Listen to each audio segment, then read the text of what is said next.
Well, look at that. It's just gone 11 o'clock on Friday, the 17th of September, and you are listening, watching, whatever it may be. The Daily Show right here on Men's Radio Station with him, Russ Kane, and with me, Phil Dave. I couldn't help noticing, by the way, not our pop pickers, that you've changed location and you've got a lovely sort of fan extractor. I don't know what the hell's over your head. It's either like a Simon Templar halo, or it's an extractor actually fan. to get rid of the extracts of Yom Kippur breath that are left over. Oh, you're disgusting. We were all experiencing from you're yesterday. Absolutely disgusting. Well, this has been one hell of a week. We've been dealing with, and thank you so much for joining us, of course, dementia, Alzheimer's, and the response has been so huge. We're going to have to run this on, because I know so many of you want to tell your own stories. We want to have all the experts on, but so many of you civilians like me who went through it with my mum, you want to come on, you want to tell your story. Absolutely. Now, no time to hang around, no time to chitty chatty. We are dashing. I love this guy. I have loved this guy for so long, and it's taken me a while to track him down, but in the wilds of Snowdonia, in the middle of Wales, surrounded by sheep, surrounded by the images of Stanley Baker and Dylan Thomas, it is only, for heaven's sake, Russell Grant. It's only Russell. Oh, you can see me. Of course we can see you. Of course we can.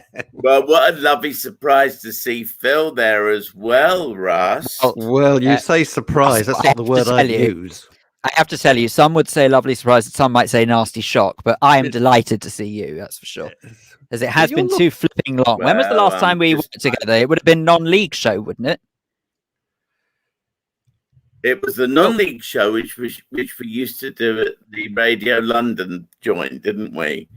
And then we had a coffee round the corner. Oh yes, we did, didn't Great we? and then I did Strictly before after that? Anyway, either way, it's lovely to see you both. Likewise. And thank you so much as well for joining. I'm bigging you up there. I'm bigging you up, to be absolutely honest with you. Now then, you look incredibly well. Am I allowed to say that? I can say that these days. I'm going to say it. Yeah, you look very well. 3.5 stone, but most of that. Oh wow, well done. I mean, it's not a fabulous diet. It was the fact I lost my mum in January because of dementia, and it just basically meant that my world went haywire, and I just didn't eat. Of course. So that's not a diet we want. That's not a diet to have. The diet of grief is not a diet, Russell. But you look well. Thank you for finding the time to join us. I really appreciate it. Now you have a role. This is not random. Oh, bless you. Now it's a hell of a colour, and EasyJet want it back, by the way. I know that's who's that? Well, that came from Cambridge, all the way from Alzheimer's to Cambridge. Tell us about your role. I hoped it was going to be purple. Yeah, well, purple's more your colour, but anyway, at least we won't miss you. And you can always. Only one piece of advice, Russell: don't go to B&Q to get like something, because everyone will come up and say, "Excuse me, do you know where the wood drills are?" If you're wearing that, I know, and I probably know, you know. Oh, you probably would, say just around the corner. Come with me.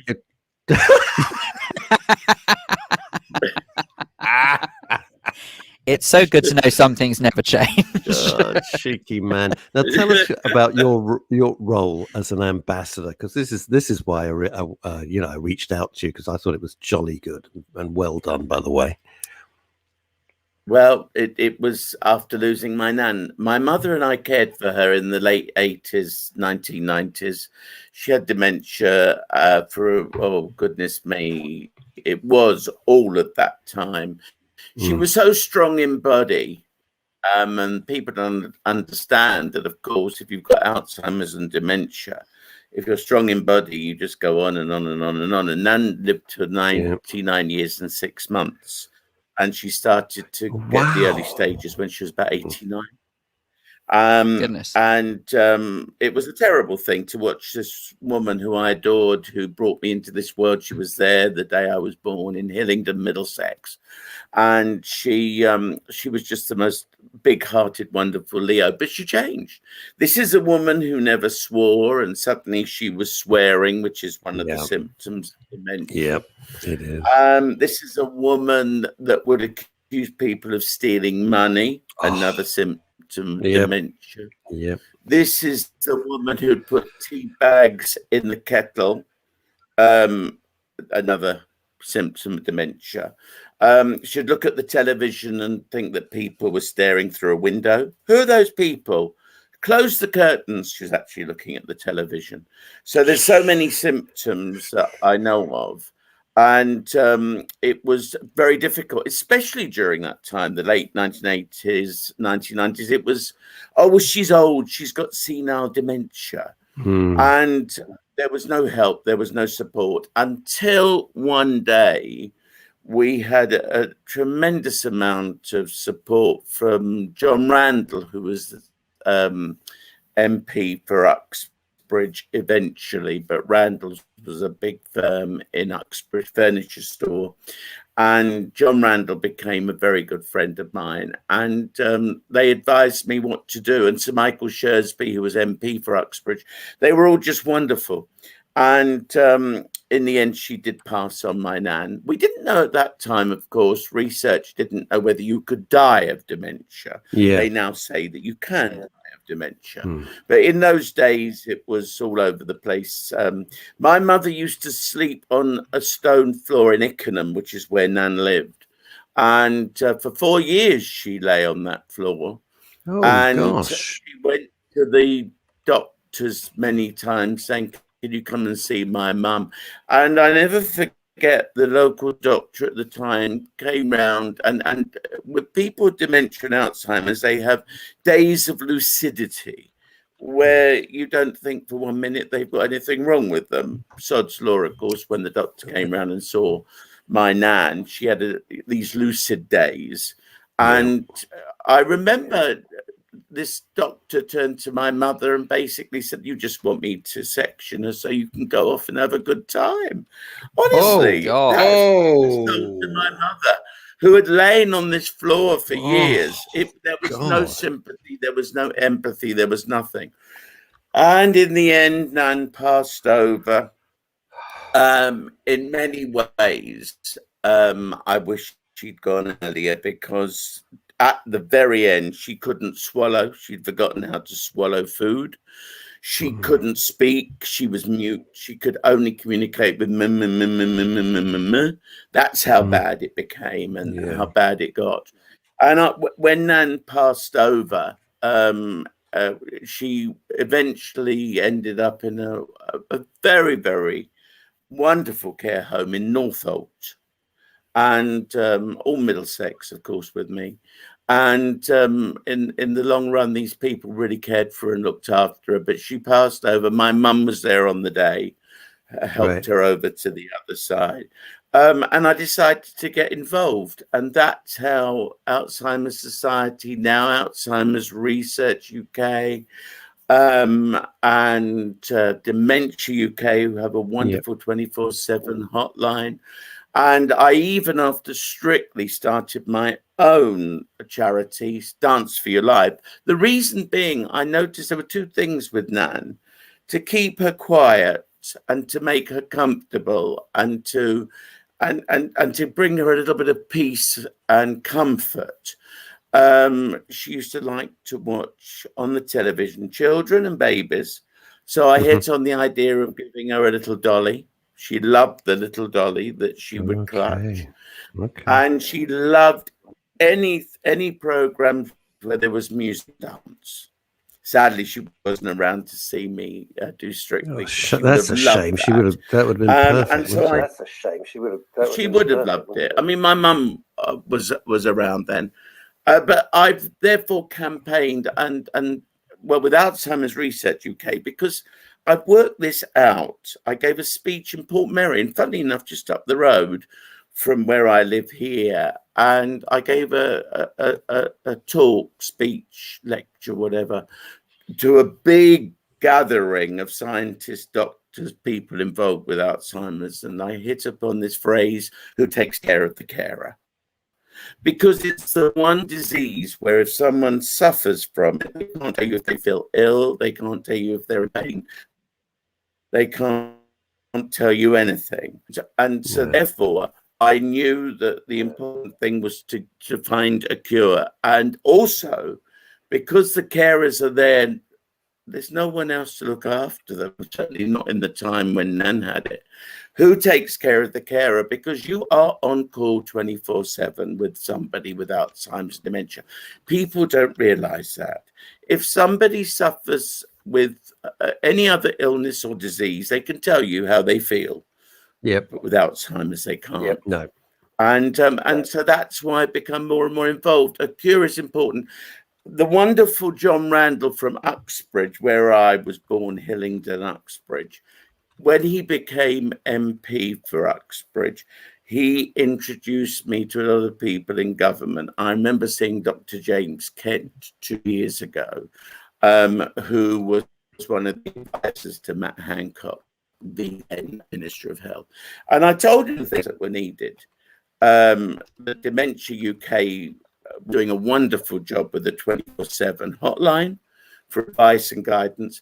I don't know what happened after that meeting. I don't think very much, because the trouble is COVID came along and all the money that we needed to find a cure was suddenly gone on finding a cure for something else. But you know what really irritates me is that COVID has actually proven to us that it is possible that if the world pulls together, we are capable of doing miraculous things in the world of medicine.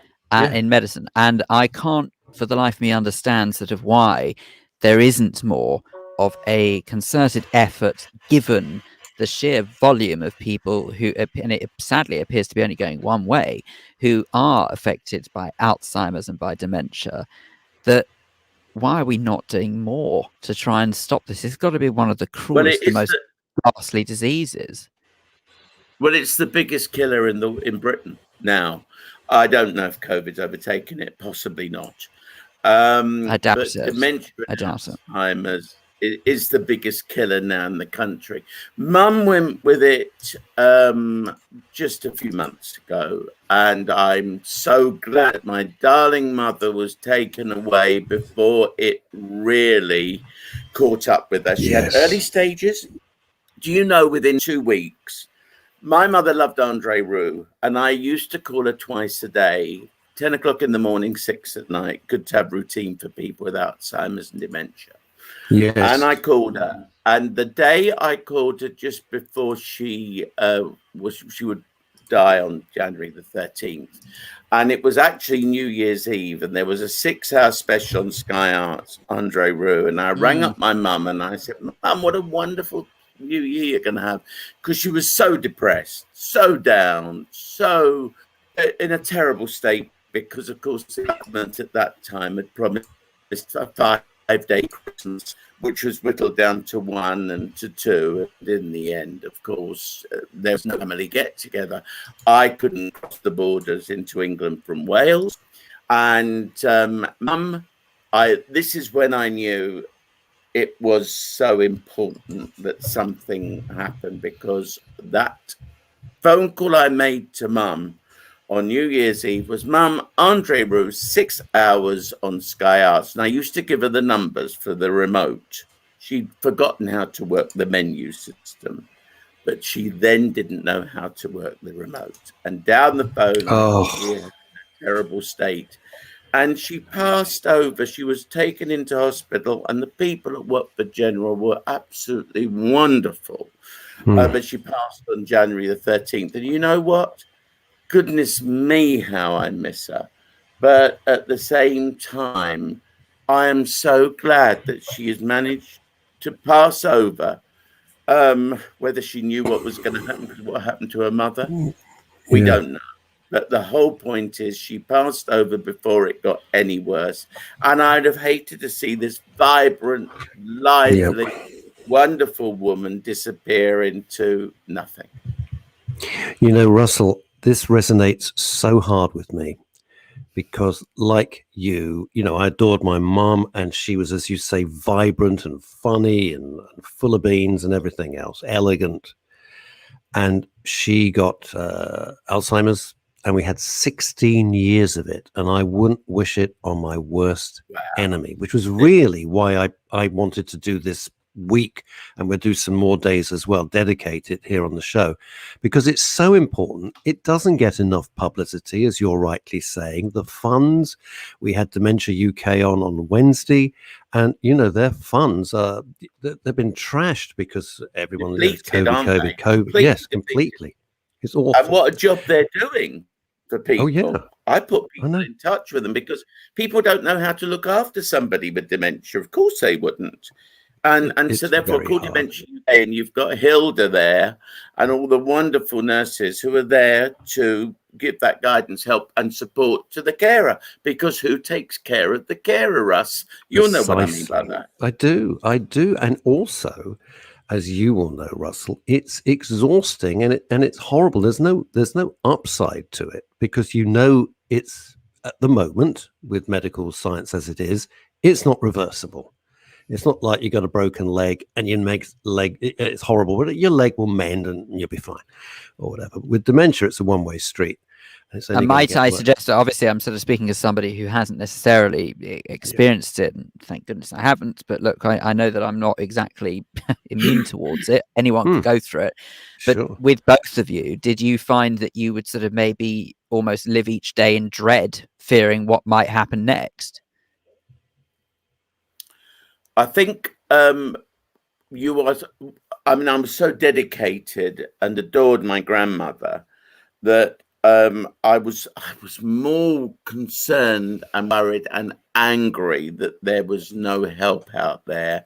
I didn't live in dread of helping my nan, because I've got pictures which I've actually put on my Facebook where she looks at me. She was about 99 years old, and in fact, the carers in Norfolk, you say to me, you're the only person she recognizes.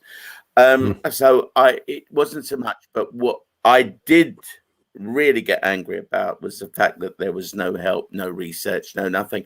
I remember writing at some stage to one of the ministers saying about my grandmother, what can be done. I'd become well known through Breakfast Telly and People Today. And the reply I got back was quite honestly amazing, in the fact that this person said to me, well, there is no help out there, but at least you get £100 relief on your tax for being your grandmother being a dependent. Great. That was terrific. Wow. Honestly, wow. That's 1980s, 1990s for shocking. You. £100. Thanks very much. Yeah, thank you. That really solves everything. In answer to Phil's, really everything's solved with there. Well, thank you so much, Minister. To answer Phil's question, and you probably didn't hear this on Wednesday, Phil, because I know you were busy, but the things that Mum was doing were getting more and more dangerous. And she had no sense. She had no sense of danger. It started with the little things. Someone's stolen the car. And I have to go around all the streets. And what she'd done, of course, Russell, is park somewhere peculiar and then assume the car. Then, I can't believe what's happened to the garage doors. And she'd driven right through double steel doors, those little things. Then it got worse. She went away. She was still kind of all right to go away. So she went away with a group on holiday, a group of people of her similar age. They were being looked after. And I thought, I better go and check the flats all right. She'd left the hairdryer on. The hairdryer was on. I had that with Nan with the oven. Oh my God. And it was one of those that was directly always into the wall, like a hotel hairdryer. It had been on for 2 days. I get it. And I went to touch it. It was red hot. I had to just like rip the whole thing out the wall. How the flat didn't burn down, I don't know. And then it just got worse and worse. So Yeah, Phil, I didn't dread her. I just dread what she might do to herself Same Sorry, with forgive me. me. inadvertently. To be honest, that's sort of what I meant before. I didn't mean sort of so much. You didn't dread the individual. It was more what you might No, face the next day. Yeah, no, well, it was I always can, something. I can. I mean, the local policeman in Ickenham, my grandmother used to love a ham sandwich. That was her favourite thing. But she used to get up and at 2 o'clock in the morning would go shopping. And Oh, these are the days when, of course, you had a policeman on the beat. They're not there yes. anymore for so many No, reasons. where are That's they? another story, isn't it? But the Yes. policeman Well, would bring my hand back and say to my mother the next morning, this is why mum, in the end, slept by the bed. Because if my nan decided to go out on a shopping spree at 2 a.m. and there's not much you can buy in Ickenham, there's a Pelican Cafe, Walton, Hassel and Paul. He used to bring her back and go, I'm afraid your mum's been shopping again at 2 o'clock. The main thing with Nan, and I totally understand what you're saying about the hairdryer, because with Nan, it was making an apple pie and putting it in the oven and then forgetting it was in the oven. Yeah. I mean, we do it ourselves with boiled eggs, don't we? We Leave do. them on. I'll just go make a phone call. Yeah, But you what's can that imagine smell? what it would do. And in the end, Nan was asked to leave the flats where she was in, and that's why we had to find her a home, because in the end, not was she just a danger to herself, but all of the other people living there. Russell, you were saying about with support and not being out there. What, in hindsight, would have made your lives easier with your grandmother and subsequently with your mother as well, do you think? An understanding doctor, an understanding, supportive doctor who could actually say, this is what you need to do. And if we'd have had that one bit of support, it would have been so amazing. But to actually have the local doctor saying to my mother that it was my mother who was doing wrong, and that she only wanted to get grandmother taken out of the home so she could go off and have fun. I mean, what a ridiculous thing. Now, of course, what we do need, I mean, there's a few drugs now. I went on a march in Colwyn Bay, not far from here, and Westminster. Do you remember there was that time, Russ, you may remember this, when NICE turned down the one drug that we had that would halt the progression of dementia. All we can do now is use drugs that halt the progression of it. But until we find that cure, we're still in the 1980s, 1990s, except the fact now people are more cognizant of dementia and Alzheimer's and know what we need to do. But until we find a cure, it's always going to be these stopgaps, like, you know, put on the telly dancing and music and babies, for some other reason, babies. I remember living in South Wales in Barry. And the chap next door, Eddie, his wife, I saw slowly decline. And I had to say to Eddie, you realise that your wife, Beryl, I think her name was, has got early stage of dementia. Oh, no. There's your big problem. People who are in denial about their partner or loved ones, thinking they've got it. Oh, no, she's just getting old. Well, that's exactly the same philosophy that the doctor gave us in the late 80s, early 90s. And I suggested to Eddie that he gave to his wife a teddy bear, if not a dolly, a teddy bear. And he came out to me a week later and he said, that's the best thing that you've ever done for me. She's so content and happy because she got something to care for, which reminded her of something lovely somewhere in the yonder backwaters or early stages of her life. It's somewhere there in the brain, you see. It is there. And this again, Russell, this resonates so hard because it's someone that you love, both in your case and my case, in most cases. And you do go into denial. You make they're getting old. They're getting forgetful. And then eventually you have to say to yourself, no, this is not just somebody getting a little bit forgetful, in a humorous kind of Miss Marple way. This is someone with dementia, and it's a horrible thing to accept.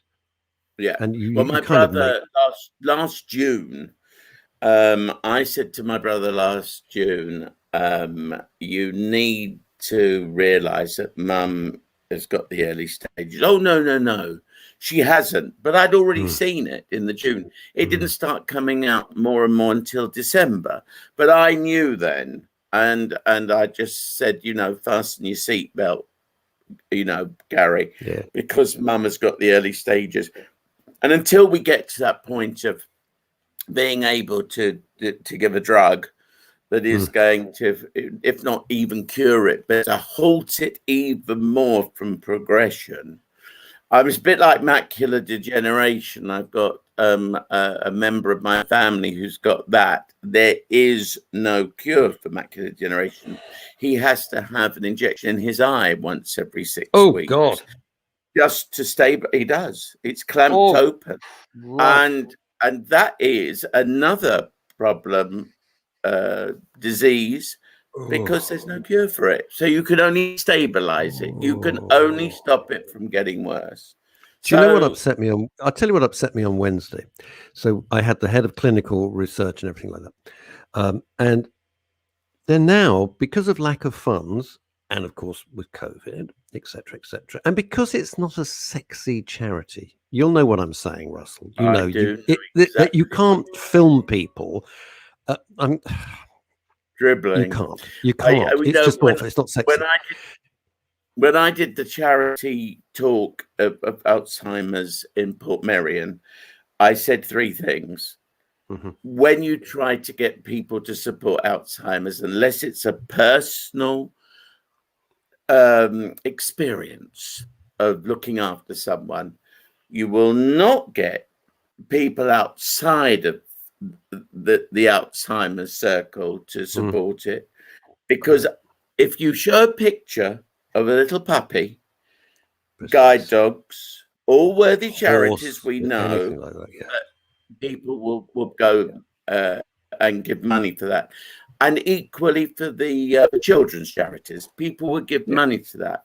But are they going to give money to, and we should make it absolutely clear, I've met people at the age of 19 and 34 with dementia, young dementia, early dementia, that young.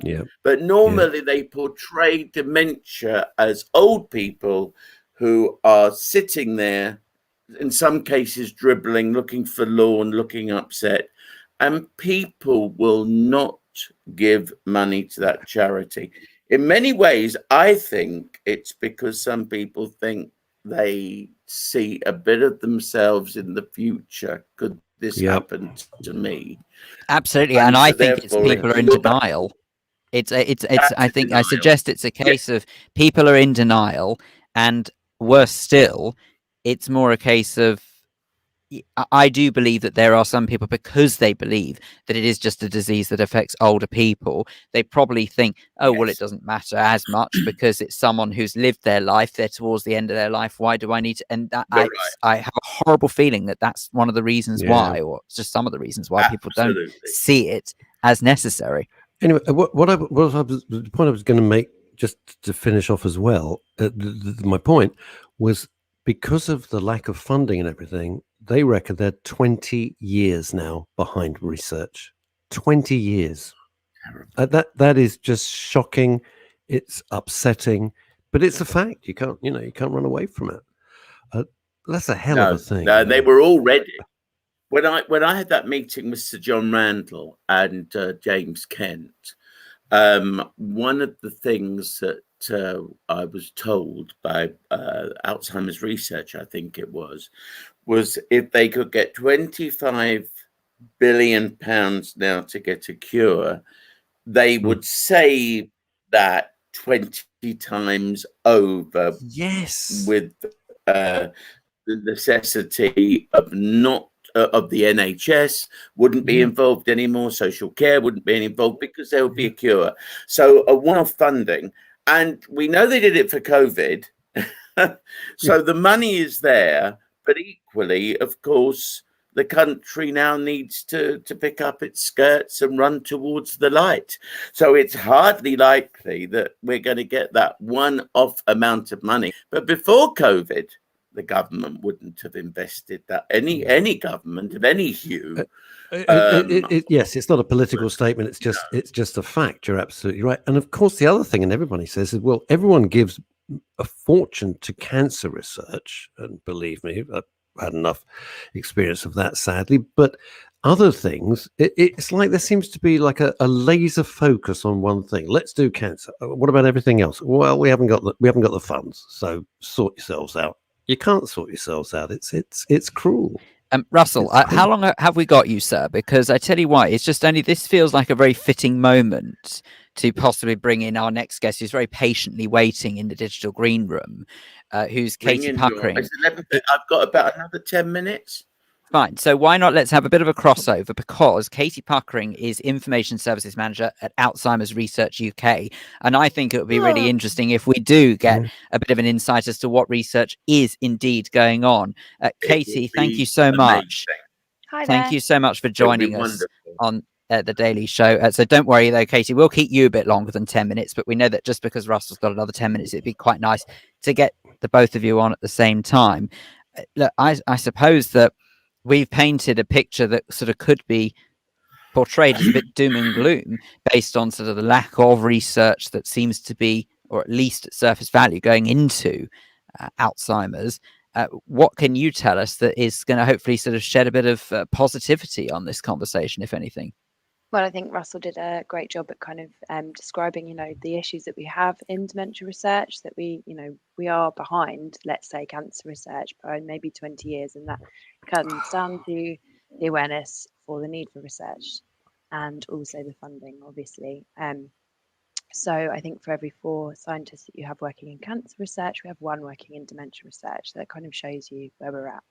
But through the fantastic support, and the generous fundraising that our supporters give at Alzheimer's Research UK, as a leading kind of UK dementia research charity, we are making breakthroughs and we are making huge progress towards earlier detection of these diseases that cause dementia, and finding possible treatments that can slow down these diseases as well. And that's key. If we're going to stop this harm and the heartbreak that dementia causes, we need better treatments.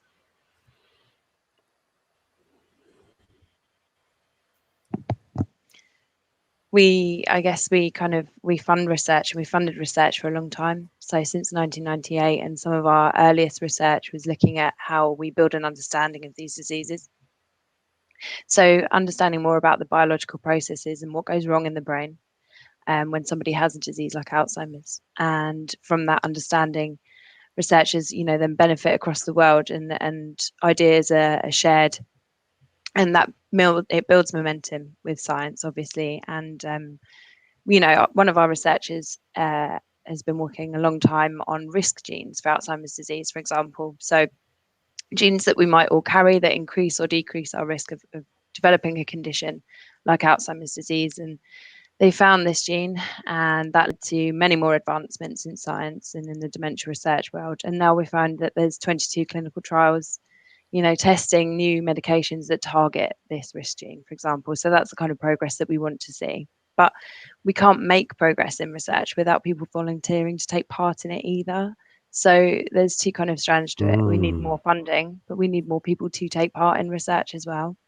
When you say people to take part in research, is there enough awareness of that? Because I've got to be honest, like I said, I have said before, I feel almost fraudulent taking part in this conversation, because thank heavens my family have managed to date escape any sort of being affected by Alzheimer's or dementia or any such disease. You're a lucky sausage, Phil. No, I know, mate. No, believe me, I'm perfectly aware of how lucky my family is, and I hope it stays that way. But what I'm trying to get at is that sort of someone like me who doesn't have such an awareness of it, I knew nothing about sort of that people are, as it were, sort of subject potentially to trials. Do you think that message is out there enough, that people are aware that this is a possibility, that maybe if they were to sort of put themselves forward for some sort of experimental treatment, that they could ultimately help the process? I'd hope it is out there, and we work hard as a charity to kind of raise awareness that taking part in dementia research is vital. We're partnered with a service called Join Dementia Research. It's run by the NHS, and that supports people over the age of 18, anybody, either with or without dementia, to take part in vital research studies. So yes, while we need more people to take part in these, crucial clinical trials where they are testing new treatments, and that is Russell, people. Russell, sorry, Katie. Yeah. Here's the thing, Russell. Would you? Oh, bless. I'm doing it so that we can put up there. We need volunteers. Oh, you're a fantastic fellow, Russell. Let me ask you this. Katie's brought up a really interesting thing. I know what my answer is, but I'd like to ask you if Katie had come to you and say, "Look, Mr. Grant, we've got some experimental stuff that might help your grandmother," would you have said yes? Absolutely. Yeah, you see, so would I. I would have as well. I mean, I remember, Katie, I was talking about this lecture I gave at Port Merion, where everybody connected with Alzheimer's and dementia came along. And at that time, because we're talking some years ago, for every £1,000 given to cancer and heart research, it was only £11 for Alzheimer's and dementia. Has that changed, that funding? Wow. It's difficult to know because changes in funding, they're quite fluent, and then they change all the time. And obviously the impact of the pandemic has had an effect on all charities. What we really try and campaign for is for the government to deliver on their kind of campaign messages around increasing the funding available for dementia research. And that's something we campaign for hard at Alzheimer's Research UK. So, they developed this moonshot idea, and we really need them to kind of deliver on that. And, that's a massive investment from the government, but it also supports then charities and the work that charities like Alzheimer's Research UK do and Alzheimer's Society do in funding a lot of research into these conditions. But yeah, taking it back to kind of getting involved in research, it's something that, especially with clinical trials, I find that people can be quite hesitant in taking part. But what we've found recently in an attitudes monitor of dementia and how people feel about dementia in the UK, we found that there's an increased appetite to take part now. And, up to 2/3 of people would really want to take part in dementia research because they see the value in it. Yep. And that's fantastic. And that's what we need to kind of drive forward, is this appetite Is there to take any part. is there any kind of age level that you want for people to take in research, or is it people of all ages? Anybody over the age of 18 has got kind of a contribution to make. So somebody over the age of 60 who might have very, very early stage Alzheimer's disease, so they may not even know this because the symptoms aren't, noticeable. They might be suitable to take part in a clinical trial testing these new treatments that are coming through.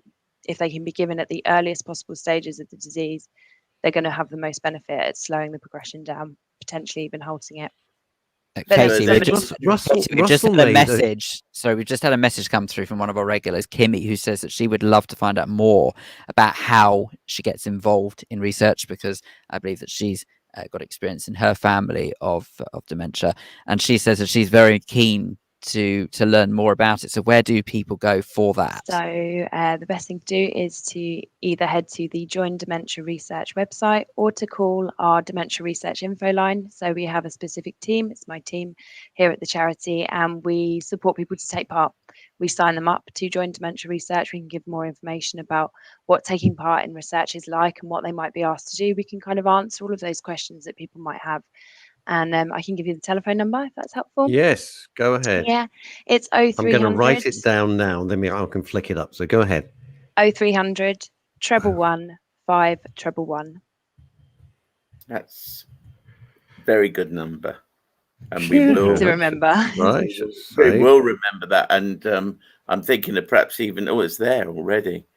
So the age limit, basically, there is no age limit, just over 18. Exactly. Somebody without dementia who might be younger might be asked to take part in studies to share their experience of looking after a loved one with dementia. And, that really helps to shape policy around diagnosis and around social care. They might also be asked to take part in something where they take part in annual surveys or annual tests of their cognition, and that's all done online as well. So it's really simple to take part. And every year you come back and you do more, and that's just building a knowledge and an understanding for scientists as to how our brain changes over time, what we might be doing to reduce our risk of getting dementia, and all of those things. Again, they help to develop further techniques for diagnosis and prevention, especially. Well, See, Russell made. Let me do it. Definitely. Let me just jump in.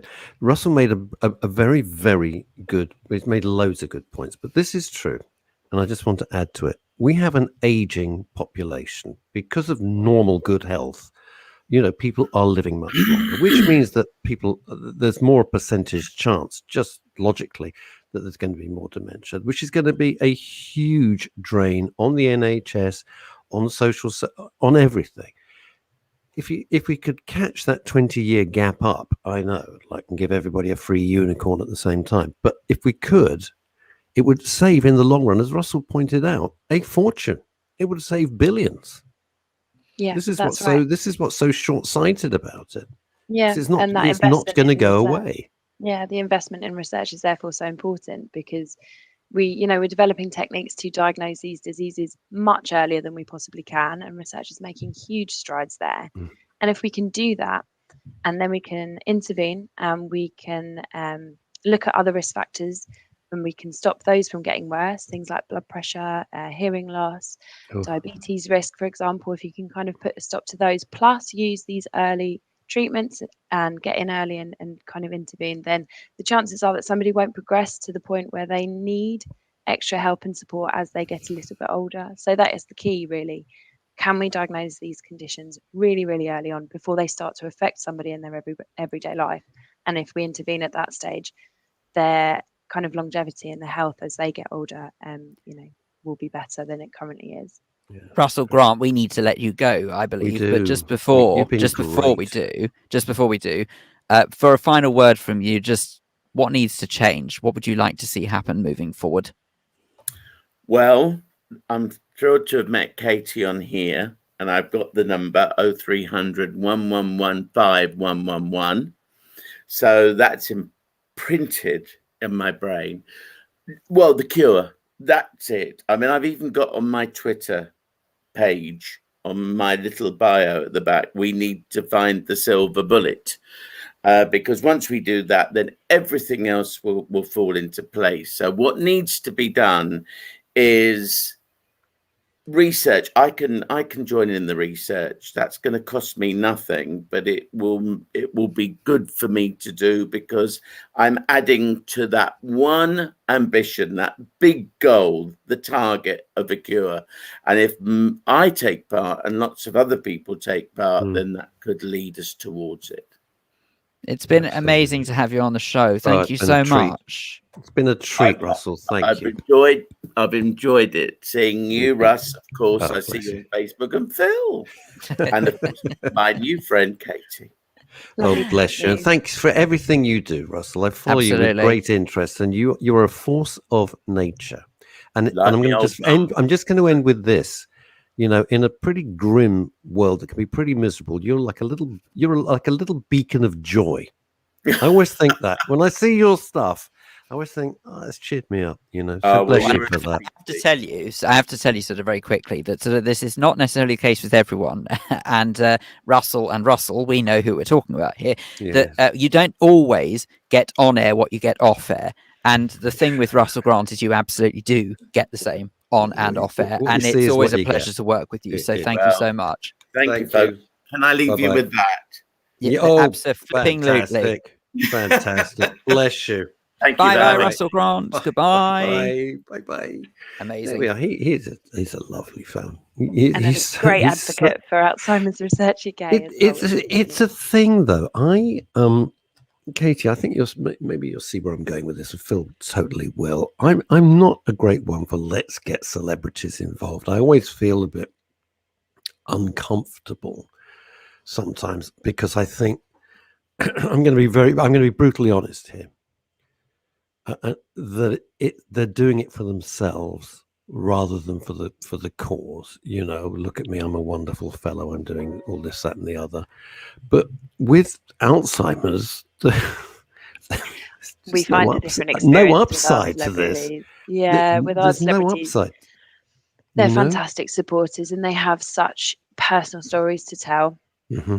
and they have a real connection to the cause. And as a smaller charity, as a smaller Alzheimer's Research charity, UK, we're a smaller charity than Alzheimer's Society, for example. We've not been around Hmm. for as long, but our celebrity supporters massively help us increase our awareness Mm. as well. So we have huge brand campaigns. You can see Samuel L. Jackson behind me actually in the poster. He did our most recent Share the Orange campaign, and this really describes what dementia is, and it increases awareness, and it just, again, it really highlights that importance for research. And so that kind of brand awareness that celebrities can bring us is vitally important. Yeah, How so did you I get? How understand did what you you get mean, him? but How the hell did you get him? Ross is again, asking just in case he can maybe show some support to men's radio. Yeah. he has Support a this very strong mother-loving. history of dementia in his family, and he was Wow. so open and Wow. willing to talk about that and talk about how it's affected him. And because that cause was so important to him, he helped us with our brand campaign, and it was fantastic. Oh wow, that's extra. Well, it goes without saying, if there's anything Phil or I can do, you have us. Wait, I can't speak on behalf of Phil. That's not fair in this instance. But you have me at your disposal. It's something I believe in Thank you. passionately. Having watched it with Mom for 16 years, as I keep saying, It's a because long I want time. people to understand, which is why I was so passionate about this particular week that Phil and the team have worked so hard and we've all been putting Oh, together. I'm not taking credit. I've done very little work for this week, but the I was people being who have polite. You've done done work are sod all. You've done the absolutely people who sod have all. done work To are be honest with you, let's not kid incredible. ourselves. So But it's not a short-term thing. This is the problem. I think I go back to the broken leg analogy. You break your leg. A couple of months later, you're fine. You may not be playing in the first division football, but you're pretty good. But with Alzheimer's and dementia, this is something that lasts for years. Yeah, So, it and is. And it's not, she got Alzheimer's, well, she passed in 2 months. It's not going to be that. no, That's not how it works. no. do you know, And Katie? Do you know whether or not earlier on you heard Russ and Russell talking about the reasons why they believe that there isn't more in the way of public awareness, maybe public support for Alzheimer's? But that was obviously discussed before you joined the conversation. I wonder what your take on that is. I've already sort of been quite gobby about it and said what I think the reason is. But why do you believe that there isn't more in the way of emphasis placed on? I think Russell was saying as if it's not the biggest killer, it is one of the biggest killers in this it is, country now. it's the UK's leading cause of death. And I think there's still a lot of social stigma, misunderstanding, and fear connected with the words Alzheimer's and dementia. And with that stigma and misunderstanding, people, they close off to it and they don't want to talk about it. And then for those people that have been directly affected by the condition, they've seen a loved one go through the condition or are living with it themselves, they can often find that society shuts the door on them as well. So it's really difficult to raise awareness of something that people are very, very scared of. But again, And cancer, that's it. if you look I at think cancer, you've absolutely hit the nail on the head. I think it's people burying their heads in the sand. They don't want to face the prospect that one day this might happen to them, and that is why I wholeheartedly believe that not more emphasis isn't placed on it, because we live in such a cotton wool wrapped world now that people don't want to have challenging conversations anymore. They don't want to face on what terrible things might lie ahead if we're not careful. Exactly it. And this is why we try so hard as an organisation to raise that awareness. While we're funding research, and that is the core aim of our charity, we also really try to tackle those misconceptions and challenge the way society thinks about dementia. Because actually, when you open up conversations and you start to ask people about that fear and that stigma and that misunderstanding, if you can provide them with really good quality information, and kind of have those open and honest conversations, then they often change their mind. And with increased understanding comes a better kind of outlook and just a better, I guess, awareness. And then we are finding that it's changing over time and people are becoming more aware. They're understanding more about these diseases, and that means that they are more likely to support us as a charity, and they are more likely to support a friend whose mother's going through a diagnosis, for example, because they actually understand and they know what that means to somebody. It's, you see, one of the other things about it is and you won't get other radio stations and places saying this, it's quite scary to watch. I'm going to be absolutely brutal. You know, you see, I'm going to speak personally because that's the fairer thing to do. And you see someone's personality completely change. They become a very different person. It is an extraordinary illness on so many levels. But to affect somebody in a way, you think, who the hell is this person I'm visiting every week or every few days or every day? What the hell's going on here? And you do feel helpless, and you feel quite nervous, not scared of them, but scared of what is happening. And that's why it's so damn cruel. That's why it's so cruel. I remember visiting my nana and with my mum, and standing at the edge of her bed, and she turned to me and asked me how my mum was, and it was really strange. She didn't recognize that her daughter was standing in the room. Well, and then another time she thought I was my mum, and we do look alike, but and it breaks your heart. It really does. You know, for the last 2 years, Mum didn't know who on earth I was. And also, they create a completely, somebody was saying earlier on one of the messages, you know, deeply paranoid. And the things that Russell was saying is that they become convinced people are stealing from them. That's a very common thing. This whole theft and things are missing, and obsessed with the lack of, you know, it's a weird thing. Their language, as Russell Grant again says, you know, his grandmother never used to swear. My mum didn't you? Oh, not that bad. Wow, you think, where the hell did that come from? You know, and levels of aggression. So it's not sweet and cuddly and fluffy. It's gritty. Everybody's experience is very, very different, and everybody's experience of their own symptoms is very, very different. And again, you know, this is why diagnosing dementia is so important. Some people are so reluctant to see their GP or to access medical support around their symptoms, and then they get worse and worse. And actually, if you're diagnosed earlier on, when those symptoms start to affect your everyday life, you kind of can tackle it head on. You're more aware of what might happen, and you can plan for the future. And while that's not going to change those symptoms progressing, and it's not going to stop them from happening, it just gives you that power over them, and it gives you the autonomy to decide how best are we going to tackle this when that time comes. It was interesting, actually, on Monday's show that I know that neither of you were a part of per se, but that was actually brought up about planning ahead. As soon as it's not in quite the same guise as, say, something like cancer is, whereas if you catch it earlier, it's more treatable. However, if with dementia, if you catch it earlier, then you've got a better chance of it not taking a hold as quickly as if it was ignored, because there are certain treatments that can prolong the deterioration, if you say, and I don't mean that. Prolong it to the point of where deterioration kicks in is probably the best way of putting it. The treatments we have now are symptomatic, so they can support with the symptoms. Exactly, that's exactly what they said. You can treat the symptoms rather than the actual disease. Exactly, but there are disease-modifying treatments in clinical trials, and one has been licensed in the USA this year. So this is fantastic. This is the breakthrough that we need. So it's a medication called aducanumab. We are awaiting the licensing decision in the UK at the moment, and we're not sure which way it will go as an organisation at the moment. But this is good because it's opening the doors for other disease-modifying treatments, and these are the treatments we need to see. So they will slow down Alzheimer's disease.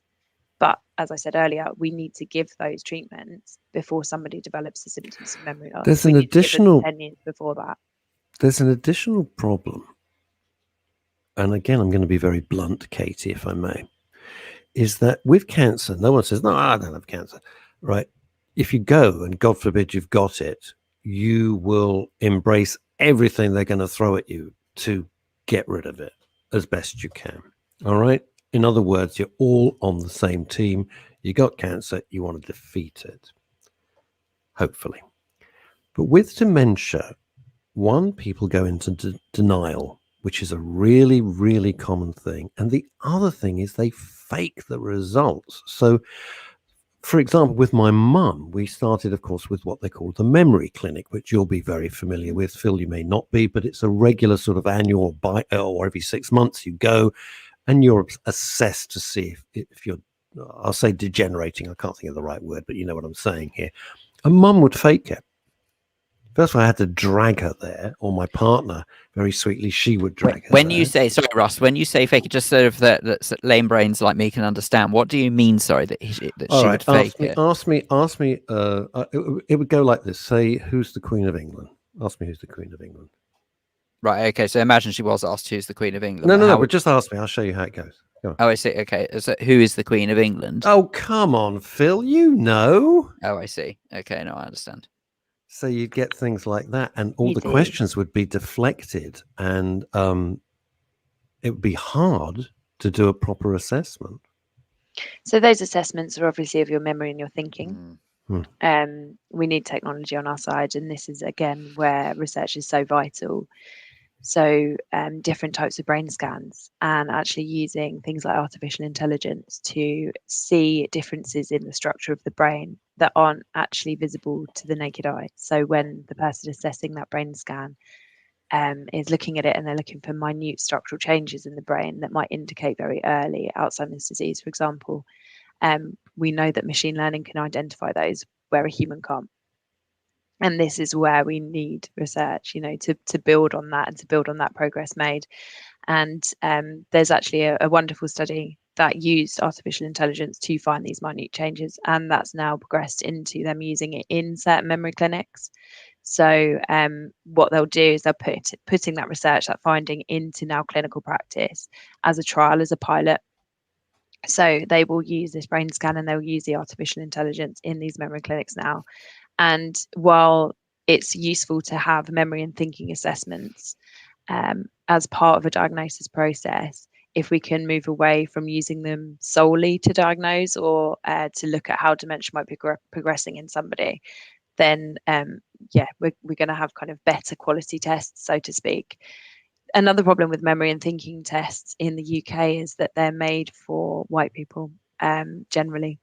And there might be cultural barriers or language barriers to people who don't use English as their first language, who might be accessing memory assessment services as well.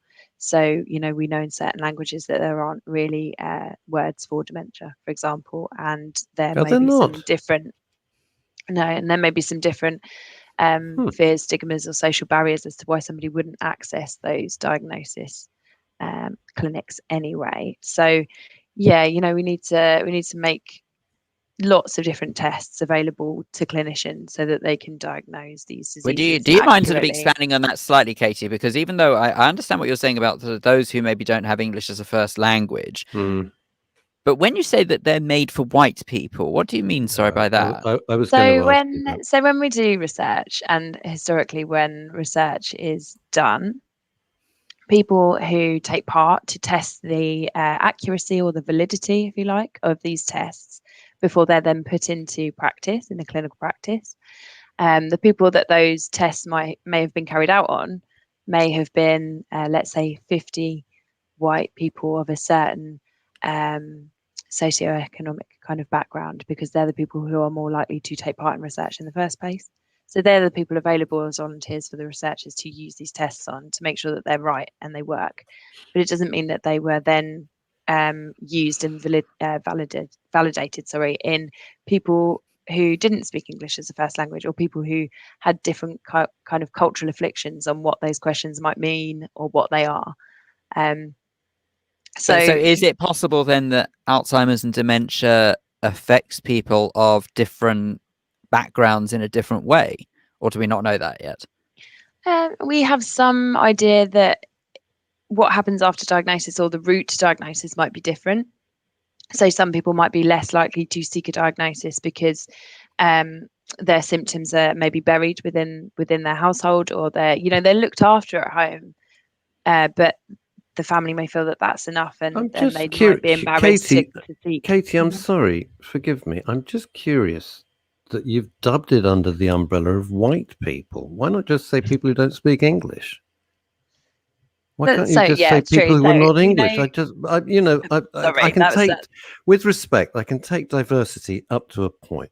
We're talking about a disease here, right? yeah, the So disease I doesn't don't affect see the people colour of your differently. skin has got sod all to do with it. It's people who don't The speak disease doesn't English. affect people differently. There are differences in our risk of developing conditions like vascular dementia, especially. So people from Southeast Asian and minority backgrounds may have an increased risk of developing things like diabetes, or have an increased risk of stroke, for example, which then increases their risk of developing vascular dementia.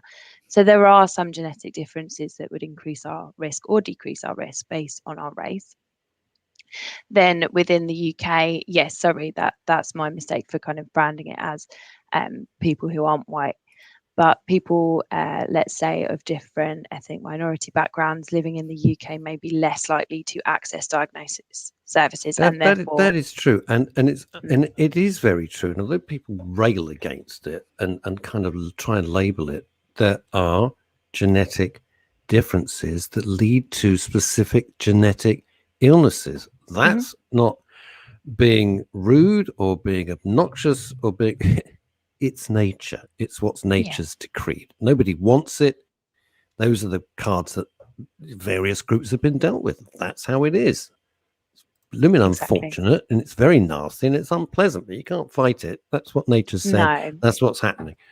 So That's why risk reduction messages are so important. You know, that's the point. Giving everybody access to good information about how they might be able to reduce their risk of dementia. Information that they understand, information that's accessible, and information that's right for them as well. How many people in your organization, by the way, Katie? Give me some idea. We are around 200. I'd imagine about 220 at the moment. I may be wrong. Oh, my right. HR Okay. team Wow. might be screaming at me in the background. Wow! I didn't realize it was that huge. Bravo. That's good. Yeah, and there's a headquarters. Is there a head? Give us an idea. Of how HQ, HQ is just outside of Cambridge. Yeah, that's where we're all really based in our office here. But obviously, we fund researchers across the whole of the UK. So, as an office-based charity, we raise the money, we increase awareness, and then we fund researchers who come to us with their projects. And those projects are grant funded, basically. So, a board of external experts will kind of review our applications and decide which projects are most worthy or best to fund, especially in increasing the speed at which you haven't got 200 people sitting in one office, have you? That would be phenomenal. We used to. I wish we did now.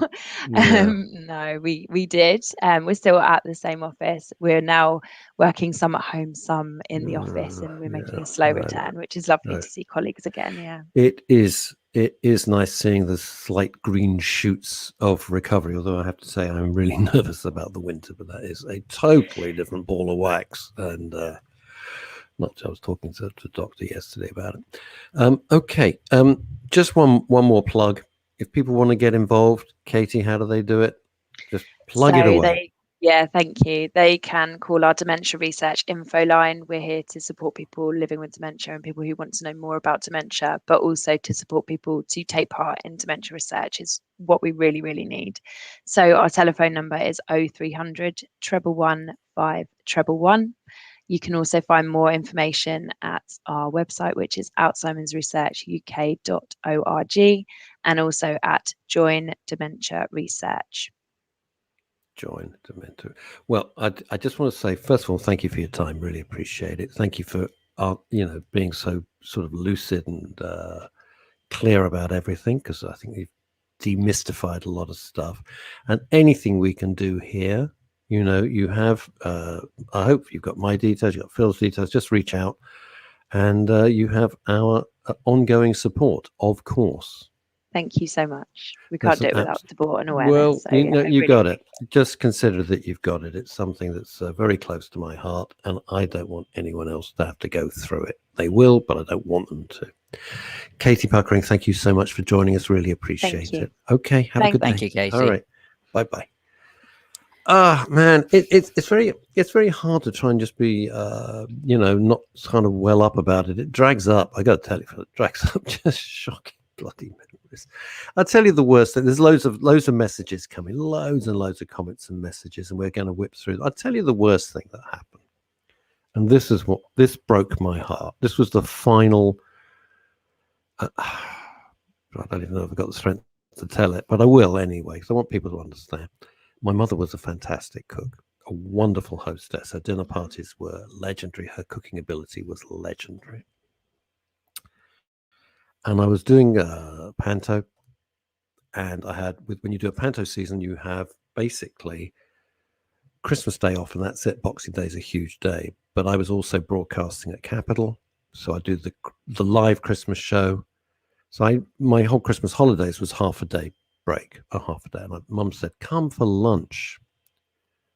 Now her lunch, Christmas lunch was fantastic. I was so excited. I got dressed up in a fancy schmancy shirt and went over there.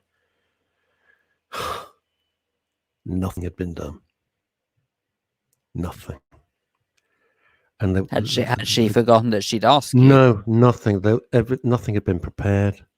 It was as though it could all be done by magic. And the turkey, I said, "When did you put it on?" "Well, what are you being so, what difference does it make?" I said, "Mum, when?" Because it takes like forever. I said, when did you put the turkey in the oven?" "Well, I don't know. What difference is it?" Anyway, that Christmas lunch, I just came away in bits. It was just horrific. Nothing was edible. It was. I mean, it's not the point about lunch. I can go out and get lunch. It was the fact that it wasn't what it should have been. It was awful. It was awful. It was, and she had no idea. She thought it was fine. Nothing was cooked. Nothing had been. It was just chaotic. And look, I suppose the only thing one could do, sad. However distressing it was for you, the only thing I suppose one could take away from that, I hope anyway, is that at least she didn't feel any distress for that situation. None at all. She thought I was making a terrible fuss. No, but that's I can only assume, I could only hope that that's a good thing, because obviously, sort of, I would imagine that some patients who do have dementia or Alzheimer's would get themselves into a bit of a tiz over potentially a situation that maybe others would look at and think nothing of it. But at least she wasn't worked up over it. Yeah. So, and the other thing I want to say is this: try not to be too kind. And I'm going to just explain what I mean. When eventually we had no choice, for her own safety, and so that she could be looked after 24/7, which, although I was on the phone to her the whole time, I mean, sometimes 20 calls a day were nothing. And I was running around there every 5 minutes, and my partner was running around there every 5 minutes when she could. Eventually had no choice and had to find a home for her to be looked after the whole time. And I thought everybody in the block, it was a small block of flats in London, purpose-built, everyone of similar age to my mum. They're all going to hate me. They're going to think how cruel. And when I was emptying out her flat or checking something, I can't remember, somebody came up. Two of them came up, and I thought, "Oh, here we go. Here we go. I'm going to get it both barrels. What an absolute bastard I am." And they went, "We just want to thank you." And I looked at these people. I said, "Really?" They said, "We just want to thank you. We lived in fear that your mother was going to burn the block down. We honestly thought something." Or no, they were terrified because she had no awareness and wouldn't stop. Driving straight through double steel garage doors and then blaming the doors. That was just the tip of the iceberg. And they thanked me profusely. That made me feel a hell of a lot better, because there's so much guilt wrapped up with this. The guilt that you can't do anything about it. You can't help. Well, also that came up on Monday's show as well, actually, where we're talking about people's attitudes towards loved ones, and somehow they put love above what is sensible. In other words, say that the person who is living with dementia or Alzheimer's says in no uncertain terms in the early days of the disease, "I don't want to go into a home. I don't want to leave where I am now." I'm not going. Don't you do that to me. Don't you do that to me. The problem me. is, of course, it's, as you've said, it's sort of an ever-changing and ever-progressing disease.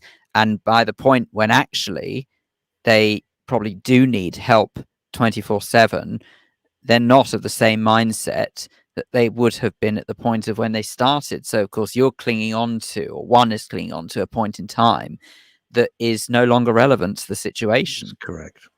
As beautifully said, Phil. You're absolutely right. It is so damn difficult because you're fighting with someone the whole time. You're fighting. You're really fighting it because there's when it starts, there is this huge, fierce independence. You don't know what you're talking about. I'm absolutely fine. You're making a fuss over nothing. Oh, shut up. All of these sort of things. But what is going on is really destructive and disturbing. I mean, oh my God. All those stupid, she said, I can't deal with the post. I can't deal with the post. So I basically gave up work at one point. And all of this stuff, and it was all crap. It was all, stupid leaflets, Phil, and, this scheme and that, all the junk mail. She thought the junk mail had to be answered. And she was writing checks left, right, and center. Oh, wow. Oh God, that's just one thing, and just buying stuff. I mean, just weird stuff. These are all very common themes, by the way. I'm not doing it I don't want to pour Russ. That is not the reason of doing any of this. I'm just trying to open up the conversation because it's not sexy. People don't want to talk about it. It's not a little puppy looking at you. We can all get behind that, or a donkey, and how could you treat this donkey this way, or a sanctuary for this, or horses? I get that. We're all behind that. This is so not sexy and no upside to it. That's why it's extra difficult. Plus, the person right at the center of this storm is fighting you on every level. But might I suggest as well, the other problem that one has is, I don't think we seem to have this across the board now with everything. It seems like everyone seems to think that everyone's in competition with each other.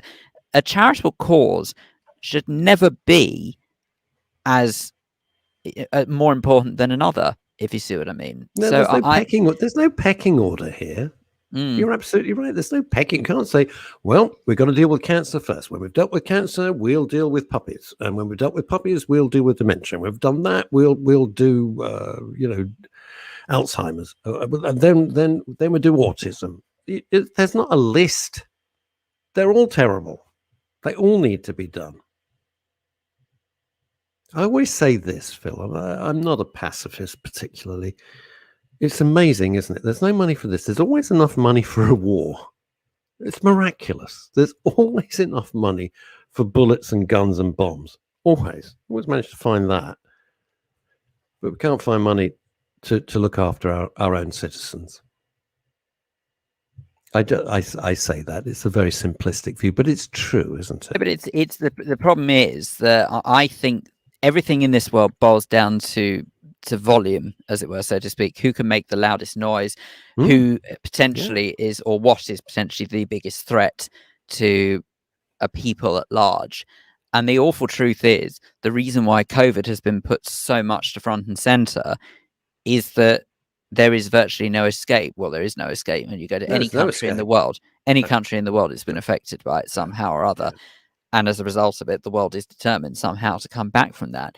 With something like dementia and Alzheimer's, however beastly it is for whoever has to go through it, the awful truth is, despite being the biggest killer in the UK, according to two of our guests now, is that it doesn't affect enough people to press the pause button for the rest of us, or indeed to actually put it front and center at the agenda of trying to sort of solve things.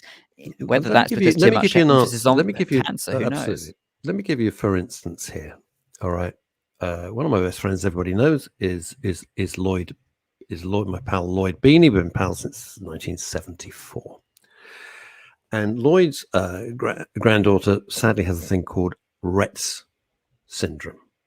All right, Rett's syndrome, and I do what I can to support the charity, which is Reverse Rett's, etc.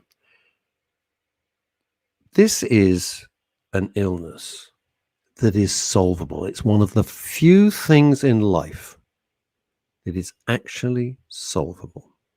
All that's missing is the funding. The scientists know, not for the people who've already got it, but they know what to do. It's an incredibly rare, it's a rare instance where the scientists say, yeah, we're going to do X, Y, and Z. We can stop this going forward in the future. Too late for Lloyd's granddaughter. And he talks openly about it, so I'm not saying anything that he won't want me to say. In fact, I'm publicizing it if you like. All right? Because not enough people, on the one hand, thank God, not enough children, and it affects children. It's only children. Not enough children have Rets. You can't get the funding. If they got the funding, they could eradicate it.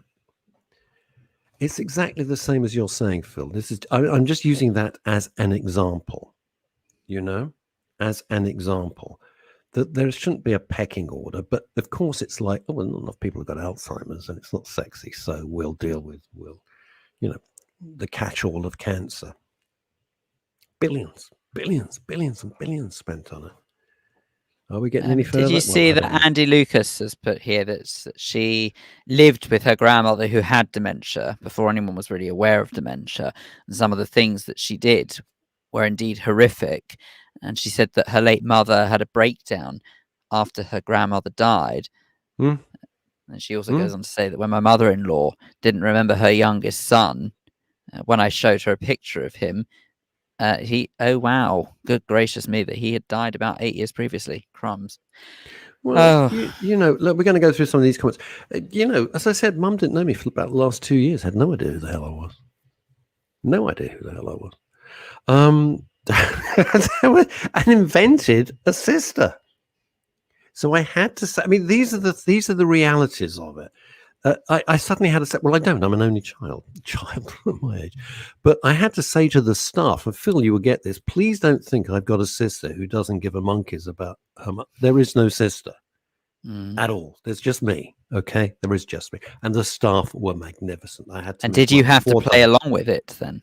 No, I couldn't. Yeah, it's so distressing.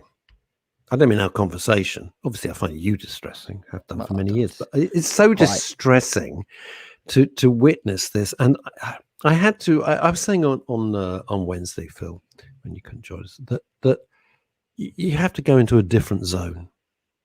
I had to leave Russell out in the car park in the car, go in. I was Russell to the staff because I wanted them to know as well that I'm around. So we're on it like a rocket, as was my daughter, as was my partner, who was incredibly gracious in these matters. But no, I couldn't play along. It's just weird. She just, as I said on Wednesday, and I think you'll see this point, had she said, and I'm sure all our listeners all over the world and people viewing will get this, if the person you love had suddenly decided they were the Queen of France or the Queen of England and were very happy, you'd have some kind of peace with that. They're in their own place, they're in their own world, they think they're the Queen of England. It's fine. It's fine. But as Emma Webb has pointed out here, paranoia and Alzheimer's dementia is not rare. No, it's not, not at all. And so the world in which my mother propelled herself into, through no fault of her own, was horrible. She reinvented her past, all of which was terrible. None of it was true. None of it was true. It was shocking. And it was very odd how the brain, in 2001, do you remember the film 2001? Well, I know of it. Right. Well, in the famous Stanley Kubrick 2001, I'll tell you this is how I see it. And I don't want people to take offense, but I can only speak from personal experience.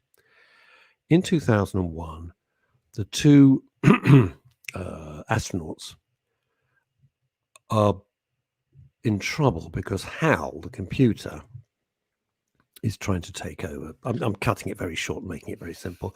So they have to start they manage to get back into the spacecraft, and they have to start unplugging, if you like, taking out the various systems of Hal. So it goes from this super hugely bright, genius artificial intelligence with the brilliance of Stanley Kubrick seeing the future, computer, into this mumbling child singing Daisy, Daisy, give me your answer, do.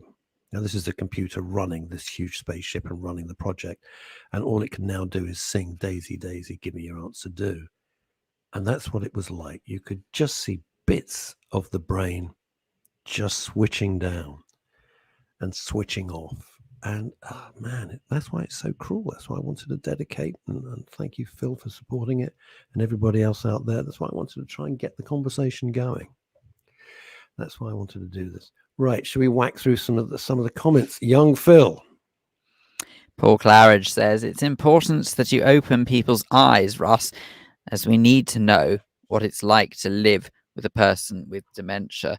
And absolutely, this is part and parcel of this. It's just to try and highlight, frankly, because if you don't know, and by the way, actually, this is just to give you an example. I'm actually sort of having an off-air chat with Kimmy, one of our regulars, and I was encouraging her to come on and to have a chat with us now, and she said that she would be prepared to do that, but unfortunately, she's having some technology problems. Oh. And she's just messaged just to say that unfortunately she can't. And Kimmy, I really hope that you don't mind me saying this, because I fear that actually people do need to know the way it is when you are living with someone who has dementia. She says that trying to concentrate is very difficult because her mother needs constant attention, and the analogy she uses is that of a small child, who needs constant attention. And I guess I can't help but sort of think that if you have seen someone who you've sort of say either grown up with or you sort of admired for how many years, and they are now suddenly role reversed, for want of a better term. It's complete. It must be very, very difficult. It's freaky. You become the parent, they become the child, and they become the child in many nasty ways. Emma Webb, I am again. With vascular dementia, the deterioration comes due to mini strokes. This is a huge issue and very important to understand. The more severe and the more they happen, the deterioration quickens. These are tiny little strokes. When we say mini strokes, you're not sitting there with your face all lopsided and you can't move your arm. They're imperceptible. You're not actually able to see any physical difference, but what you are seeing is a deterioration of the mental capacities, and that can be on a day-to-day basis. It's quite extraordinary, these little mini strokes. And also with patients, and people don't like to talk about this, but we're being adult, this is why we're doing it. When you have with ladies, when you have urinary tract infections, that accelerate. Don't ask me why. I'm not a doctor. I'm just telling you how it is. That accelerates some of the. Makes them worse. And when they clear up the urinary tract infection, and they definitely start to get better. Absolutely right. Let's dash across to Spain. Would you like to read this out, Phil? And Chrissy says that my friend Lynn, sadly no longer with us, her husband had Alzheimer's for 30 years, but you didn't know anything was wrong. He was a lovely person, very often got out of the garden. How? No one knew. He'd be gone for a week sometimes. God almighty. Luckily, police in Malaga knew him and took him home. It's an unseen problem. I find it hard to comprehend. It's the way a patient can present. And I'll tell you, God, I've forgotten half of this. This is dragging up stuff I really had buried. But my mum, before she really got really bad, would be in, say, the reception of the nursing home, dressed very nicely, would chit-chat to somebody, say, I've just got to go to the shops. Could you give me a lift? Well, you're seeing a very nice lady. Of course you're going to give her a lift. She wouldn't know where she was.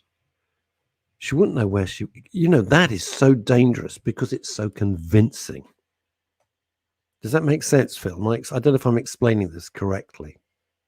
that make sense? Not totally, because I suppose to for want of a better term, the untrained eye, you would just assume that it was someone having a conversation.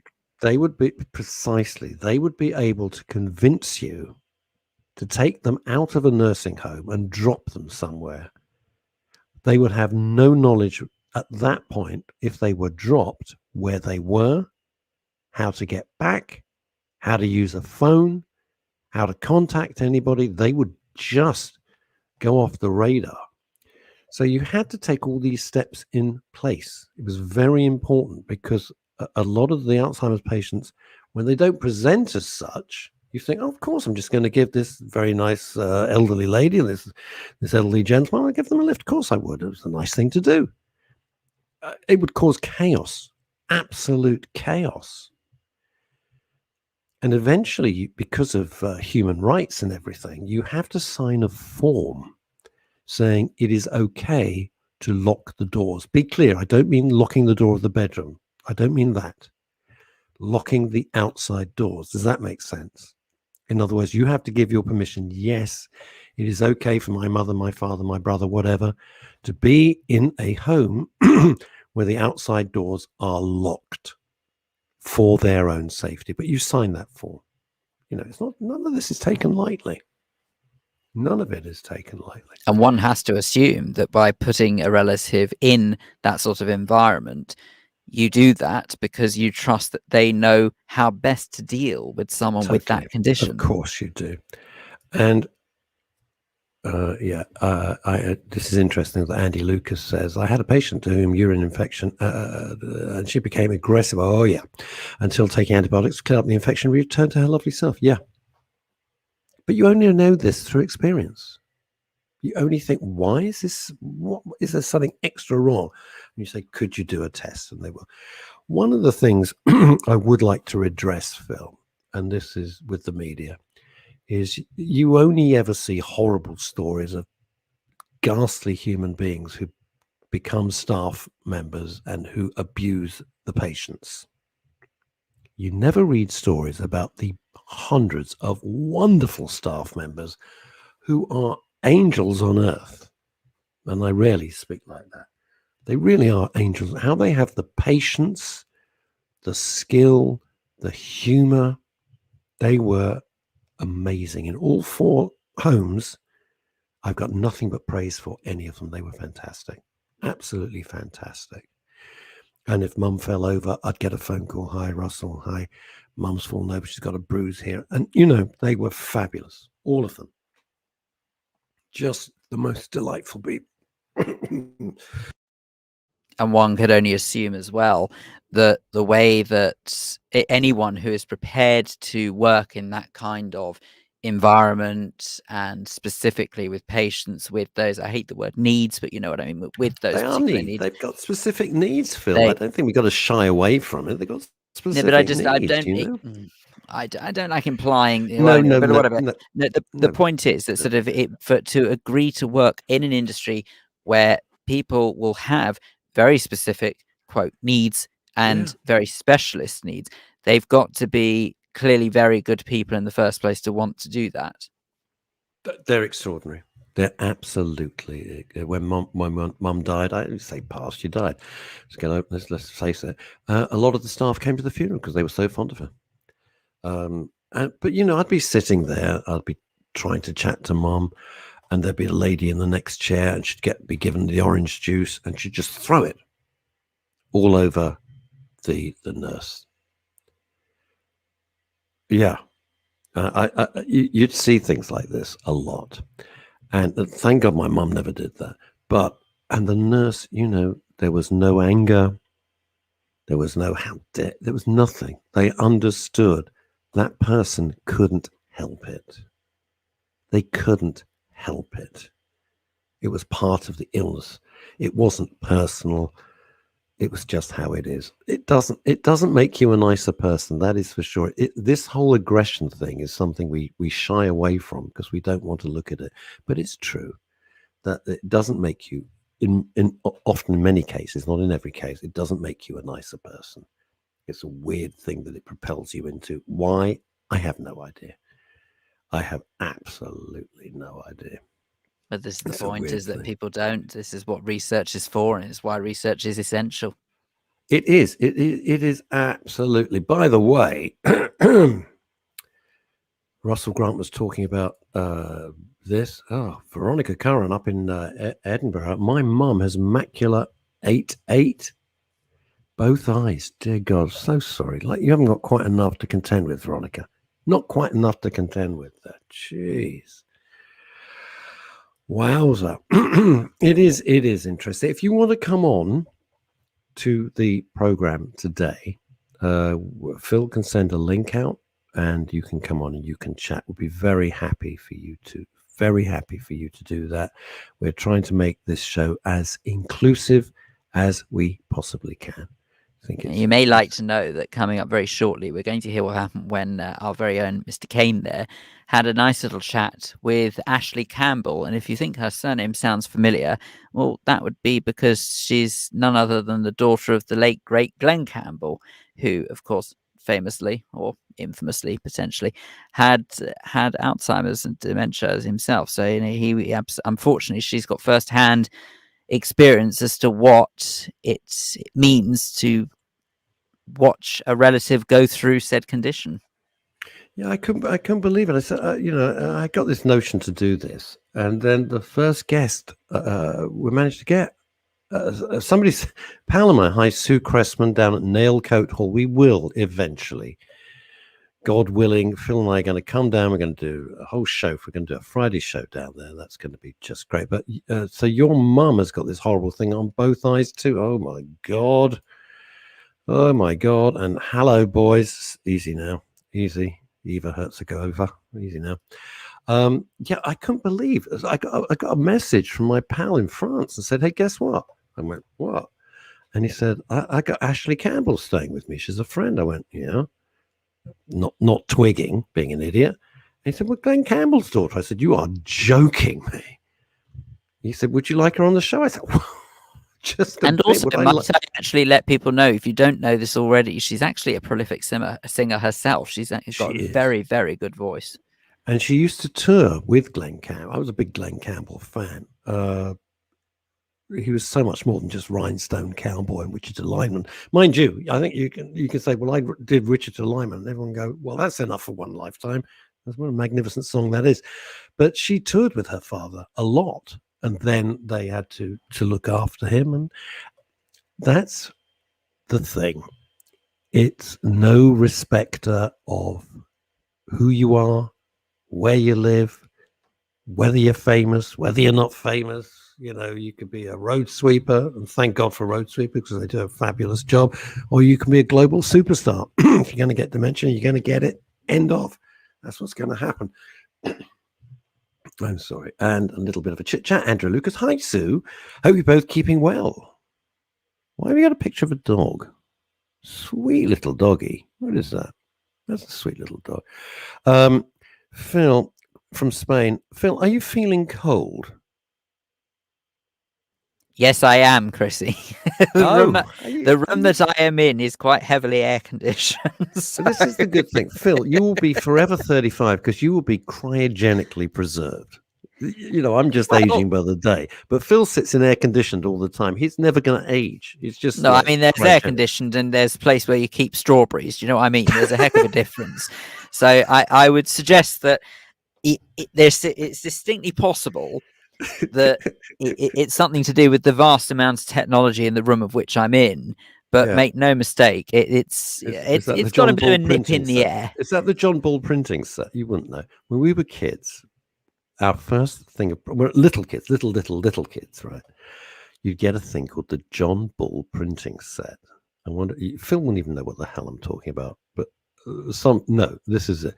And so you'd get a wooden block, Phil, and all the letters of loads of letters of the alphabet, and then you'd put, it was like being a compositor in the early days of print, and you'd put all the letters. You'd arrange your little rubber stamps. And then, in the rubber stamp, and then you'd press it, and you can print out something. And it was such a kick. It was so wonderful. I remember having a toy tin. Isn't it interesting, the things that you get that then shape your life? I got a toy tin typewriter. So each letter, you'd have to turn a dial and press one key, and that was it. And then for the next letter, turn the dial. So it wasn't like a typewriter with keys and hammers. It was that, and I loved it. I can see it now. I must have been about 6. I can see it now. Now, what's going on? What's going on with our lovely pal Sue Cressman? Answering to Andrea, sadly, I have more problems with my lungs. Oh, crap. Oh, no, with my lungs due to the tail end of the COVID on heavy medication. Bloody nightmare. Sue, I am so sorry. I am so sorry. I would like you, I don't know if we've got time today, probably can squeeze it in. If you wanted to talk about the COVID effect, it would be so important. Right. Let's go for another of our great friends, Paul Claridge. Could you read this out? Sounds my voice is beginning to give out. In that case, Paul says, I may have to leave the show soon. On my way to hospital to see my stoma nurse for emergency appointment, something just isn't right with my ileostomy. Good Lord. Also, there's a message here from Kimmy that I can't put up on screen. She says that as we speak, Mum's lunch has arrived and I'm chasing her around with a spoonful of food as she shouts at me. I can be brutal, forcing her to eat, but the carers can't and struggle to get her to eat. But I worry so much about care homes, plus the expenses. I'm sticking with this place. Kimmy, I was going to say 2 things to you. Okay, I hope you can hear him. Hope you can hear us, Phil and I. She can. She can't comment on YouTube, but she can. She's joining along. So. Kimmy, here's the thing. Please don't worry about care homes. Don't take the tiny little amount of bad apples that somehow are in there. Those are what the media obviously talk about. Those people who are the staff members of care homes are caring, they're loving, they're great. What I can tell you, it is beyond expensive. It's another side of this whole dementia Alzheimer's thing. It kind of wiped us out, I'll be honest with you. But it's your mum. What are you supposed to do? What are you supposed to do? It is brutally expensive, even with help, even with councils trying to help, or charities trying. It's still, I'm going to use the word, crippling. It is crippling. By the way, what do we got? Goodness for us, I had one of those items when I was a child. My typewriter with a turn. Yes, there you go, Sue. And the John Bull printing set with the small letters. See? I knew you would. Oh, that's great. I love that. I love remembering things like that. Best toy I ever had. By the way, Phil, I was thinking of you. I'm sorry to change the subject. I just want to lighten it up for a sec. I was thinking of you because otherwise we're going to just bang our heads against the wall. Because it's not nice. It's not fun. There's no funny stuff you can do about it. We've got to be grown up and just face it. This is a shitty thing, and we've got to deal with it. So let's have a proper... I think this is probably the most serious you and I have been for a very long time on any shows. I know it is. It is, but I don't want to suddenly go lighten things up. We're all adults. I would like to think people would realise it's not terribly appropriate if we did do that. Not really, but I showing our and showing our age. Yeah, well, we are. What the hell? Who cares? And also, this is to Kimmy. Most care homes are great, but see what help you can get. Absolutely. Oh no, Sue, I am so sorry. I'm sorry, I can't call in. I'm really not well enough. Wow. I'll come on the show when I can spit my throat. Oh, Sue, I am so sorry. I would be interested, and don't tell me, only for all of us, not because I'm being nosy. Do you have any idea where you think you caught COVID? Any idea? Important to know. So we can try not replicate the same thing. Anyway, I forgot what the hell what was I saying? I was thinking about you, Phil, and something came up, and now it's completely gone. Oh my God, age. This is wonderful. It was something amusing, and I can't remember what the hell it was. What were we talking about? It's gone out. damn it. You were talking my... about a tin typewriter, and then you sort of said you thought about me the other day for some reason. I was, yeah, but I can't think. Well, I'll have to. It'll come back to me. It's completely gone. It's completely gone. Kimmy carries on her conversation, by the way, saying that she loves staying with her mother for quality time. She's never been on medication, and she'll lose what freedom she has, but she will always do her best for her. But right now, paying for private care in her own home is, she thinks, okay for now. She's not a danger, as she can't do anything, not dress herself, bath, cook, even wash up. So it's all okay in her situation. Philip, where are you seeing this? Is this on our YouTube channel? No. Kimmy is messaging me through Facebook at the moment. Okay. I just want to point something out. And by the way, this is from Sue. Sue, this is just this sucks, doesn't it? I'm so worried about my mother-in-law. We now have to put her in 24-hour care when she's discharged from hospital. Her dementia is very bad at present. Whoa. It ain't good. I'm so sorry. There's a great saying in life, and I've absolutely always believed it. If you all were sitting around, all of us were sitting around now, and there was a top hat in the middle of the room, and you wrote down your problems, and you threw it into the top hat, and you said, you got to pick that, and those are the problems you're going to get. You would pray, if such a thing exists, you would pray to get your own problems back. Definitely. I would. Because everyone's got stuff. Everyone's got stuff. And what is beautiful about this is that you can share it. And, we're all on the same team here. We're all on the same side, and we're just trying to help each other. And, I'm grateful that Phil finds the time to do it. Now, I want to explain this to you, what is going on. I'm busy office and I can't go. Andrea, I just want to, let me explain this.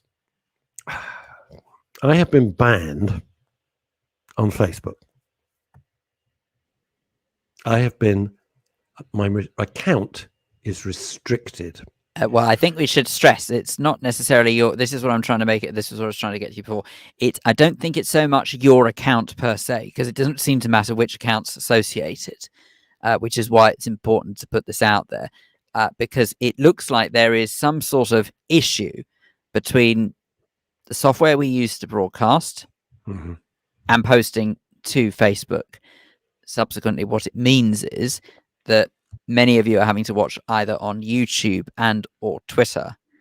And of course, this is causing a great deal of confusion, because a lot of people used to join in through Facebook. They used to comment along on Facebook. And that's the problem we're facing at the moment. We are trying to solve it, though.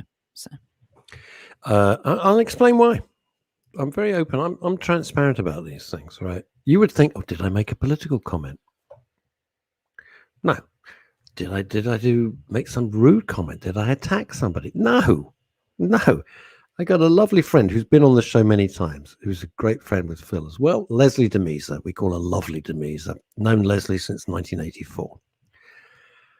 And Leslie does a post about the most innocuous thing in the world. Some stranger, somebody very inconsiderate, comes into where she lives, which I've not been. I think it's a close, and just parks their car. And by parking their car, they've blocked everybody in. Nobody knows who this car belongs to, and it's just parked there. Selfish and inconsiderate. People now blocked in. So Leslie's banging on about this, and people are going in and making suggestions about what they should do. And I made a silly little throwaway gag, a little silly joke. And somebody, we don't know who, reported it. And my Facebook account, because of a gag, is now restricted. So I can't send out live stuff. I can use Facebook. I can do all my posts and all that sort of stuff, but I can't do anything live, which means, in other words, I can't route the show, which we used to do, and then I send it out, and Phil would use all his techno magic to send it out to everybody. I can't do that for 30 days. Come on. 30 days. It was so obviously just a silly gag about parking a car. Come on. What do we talk about often, Phil? Bullying on social media? The appalling, racist, anti-Semitic comments that just that's fine. Make a gag about parking a car. Boom, I'm restricted, and we're trying to run a mental health and well-being station. It's fantastic. There we go. I think it was probably the guy who parked the car. Yeah, it may well have been. Who the hell knows? Absolutely, absolutely. I don't know who it was, but I want to find them. This is from Dave Sleep, I should imagine. Yay! Indeed, yeah. Hope everyone has a great weekend. Well, we don't know, do we? Yeah, and this is sweet. No, Russ, your Facebook page is so fun. I really enjoy your post. Well, thank you, Sue. I try and keep it light and funny. I try and do that and just be a little bit entertaining. I don't do big political stuff, except when I'm really furious. And so a gag about on somebody else's page, by the way, not on my page. It wasn't on my page at all. It was on Leslie's page, Leslie DeMesa's page. Weird, isn't it? You're a techno genius. What do you think it was? Is it a word that triggered this, or what? Or just it's very hard to say without knowing for certain. But I've had an idea that may work. All right. So if you'll allow me, I'm going to try that now. You're going to think what I'm about to do is going to be a bit drastic, but you'll understand why. What, are you going to wear a tie? You're going to wear what are you going to do? It might involve temporarily removing you in charge of the Men's Radio Facebook page. Okay, that's fine by me. Temporarily. Don't worry. Okay. We will, I promise you, bring Russ back. Okay. Or not, as the case may be. In which case, it's been lovely. I've got to know so many thousands of you around the world. I've had fun. What are you going to do? He's going to do something now. He's doing stuff. Look, he's got his I'm an IT expert face on. He's got his Michael Jackson gloves on. Alvin Stardust gloves, actually. Go on, what? Oh, Sue Cressman's being very polite as well. She says, I also love Phil's posts too. Yeah, I don't like them that much. You really don't need to balance it out. Don't worry about it. I don't. What the hell with it? What's he ever done for me? Oh, hello. You were removed from your role on Men's Radio station. Well, I wasn't lying, was I? So there you go. No, all right. Okay. Let's see. Let's see. And Sue's back. I got on the Facebook eventually, so maybe okay. I had to resubmit my membership. What the hell? For a joke about parking? It's incredible. Oh yeah. You have to bring me back as a guest. God's sake. Oh my! Tell you what you've just told me has ultimately, Go on, has potentially sort of just given me some pointers as to what the problem might be. You see, I didn't realize this before. As a result of it, that's why I didn't think of doing this sooner. However, let's see what occurs. Maybe it's because you're not that bright. It could be. Well, I mean, there is always that as a possibility as well. You know, shouldn't really underestimate these things. There is that. You know, we've got to worth acknowledging. If you want to, yeah, go on. Okay. What are you doing? Well, wouldn't you know it, Russell? It's all your fault. We're now live on Facebook. There you go. You hate me, don't you? You're jealous. It's all your sodding fault. You've always been jealous of me. You've always been jealous. Well, there you go, everyone. I have good news. We're now back live on Facebook, so there you have it. Oh. So I have no idea how the hell you've done it. You got. Oh well, like I said, I had to remove you. Kids. This is what kids do. This is what kids do. You show them the way, you help them out, and they throw you out on the dust, on the rubbish heap that you're no longer useful. This is it. Sue Cressman sending her good wishes to Paul Claridge. That's really very nice of you, Paul. We always wish you well. You have a hell of a life, and we only wish you good things. Of course we do. Absolutely. So, right. What are your stories about dementia? Have you? And whilst you're gathering them, I think we should hear what happened when you had a chat with Ashley Campbell. Yes, I'm just going to preview this. Thank you, then, Phil. Please, if you could kick it off or whatever magic you're going to damn well do. As I said, my lovely friend in the south of France, David Mendel, when he saw that I wanted to do a whole week on Alzheimer's and dementia, said, "Oh, guess what? I got Ashley Campbell staying here. I went, okay, is that a good thing? He went, Glenn Campbell's daughter. I went, what, Glenn Campbell, like the singer? And he went, yes, you idiot, of course. I went, wow. He said, would you like her? I said, would I ever? So this is when Russie met Ashley. Philip, in your own good time. I hope you're going to enjoy this. She's a really very nice person. A series of, I hope, interesting, fascinating, heartbreaking, emotional, but most of all informative shows. We kick off Dementia Week with someone very, very special. Live from France, of all places, Ashley Campbell. So, Ashley, welcome. Hey, thanks for having me. Not at all, and thank you. I know it's early where you are, but thank you very, very much for joining us. Really, really appreciate it. Your father, whom I'd never met but admired for so many years, an extraordinary person who gave so much pleasure to millions and millions of people for so long.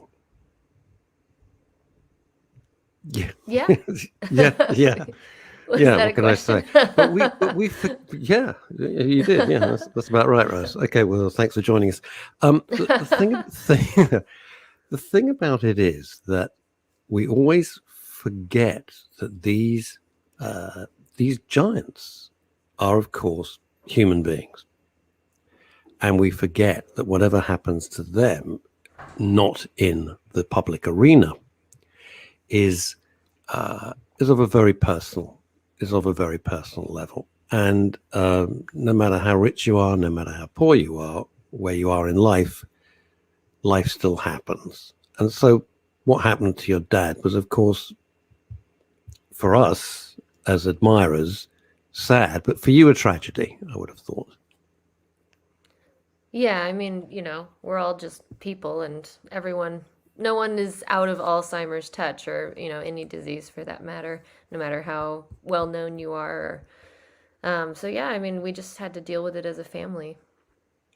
Now, just sort of, and I will talk about this at length, but not with you, is that I'm all too familiar with this, as my mum, who, can I assure you, was not famous and had the worst voice in Europe.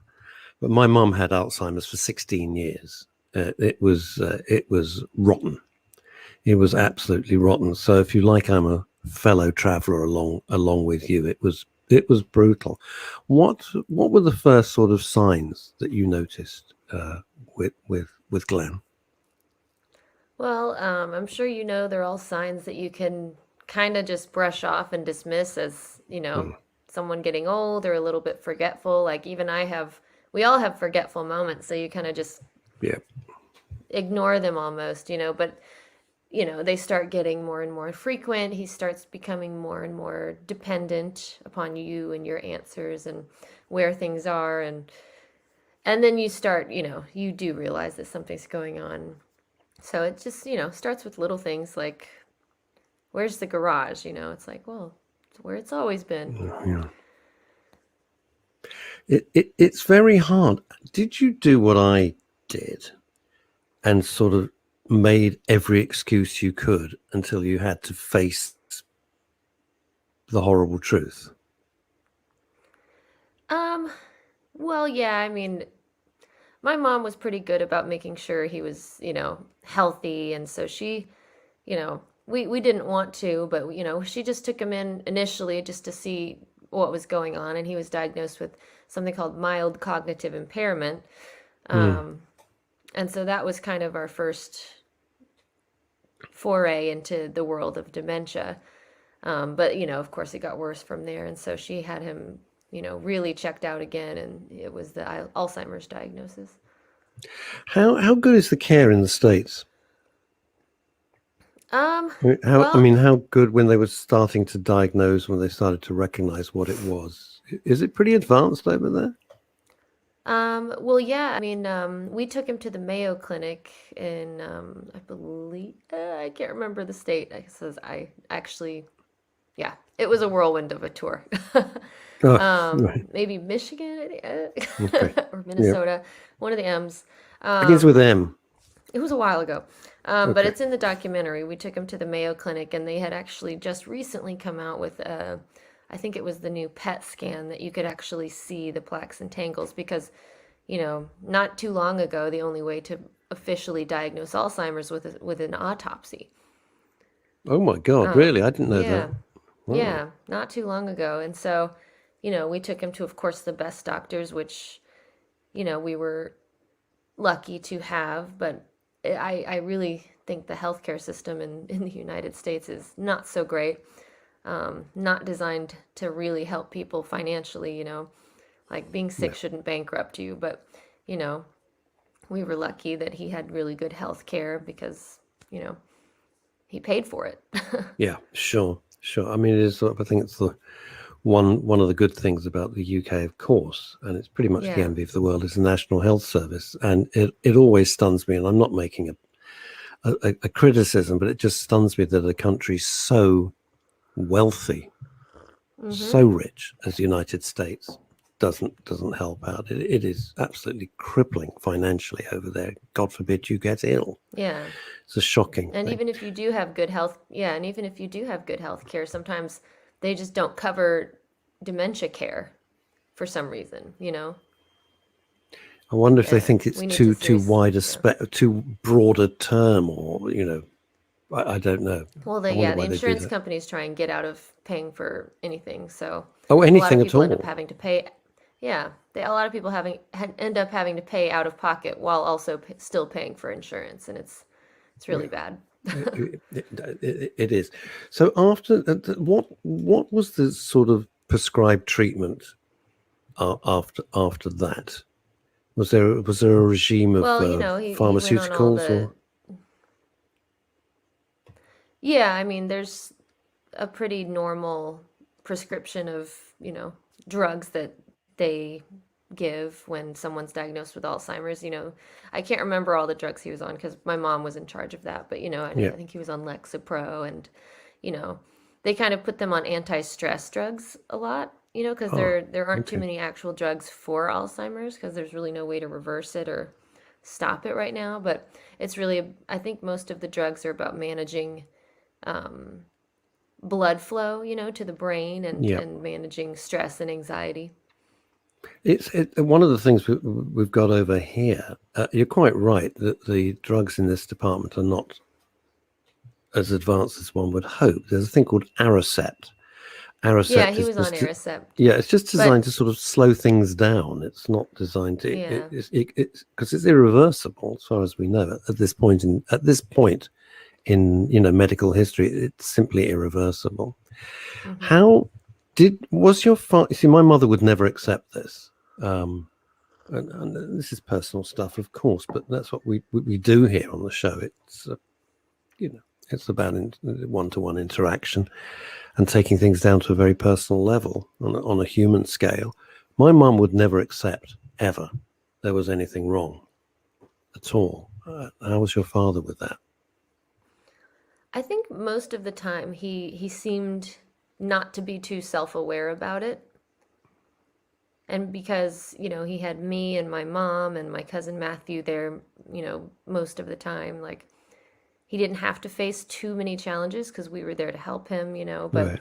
for the most part, he seemed pretty blissfully unaware. Of course, there were times when he would get frustrated, but, it's not like we were constantly saying, you have Alzheimer's, you don't want to remind them. You just want to help them. You do, but but with Mum, I mean, I had to take various things because otherwise she would have burnt her apartment building. I mean, eventually when she had to go to her home, she would have burnt the apartment building down. I mean, the things she was doing eventually was dreadful, but there was always a reason. She always came up with which seemed like a logical reason what happened. And then you realize it was all her sort of defense mechanisms coming in. Yeah, everyone's different.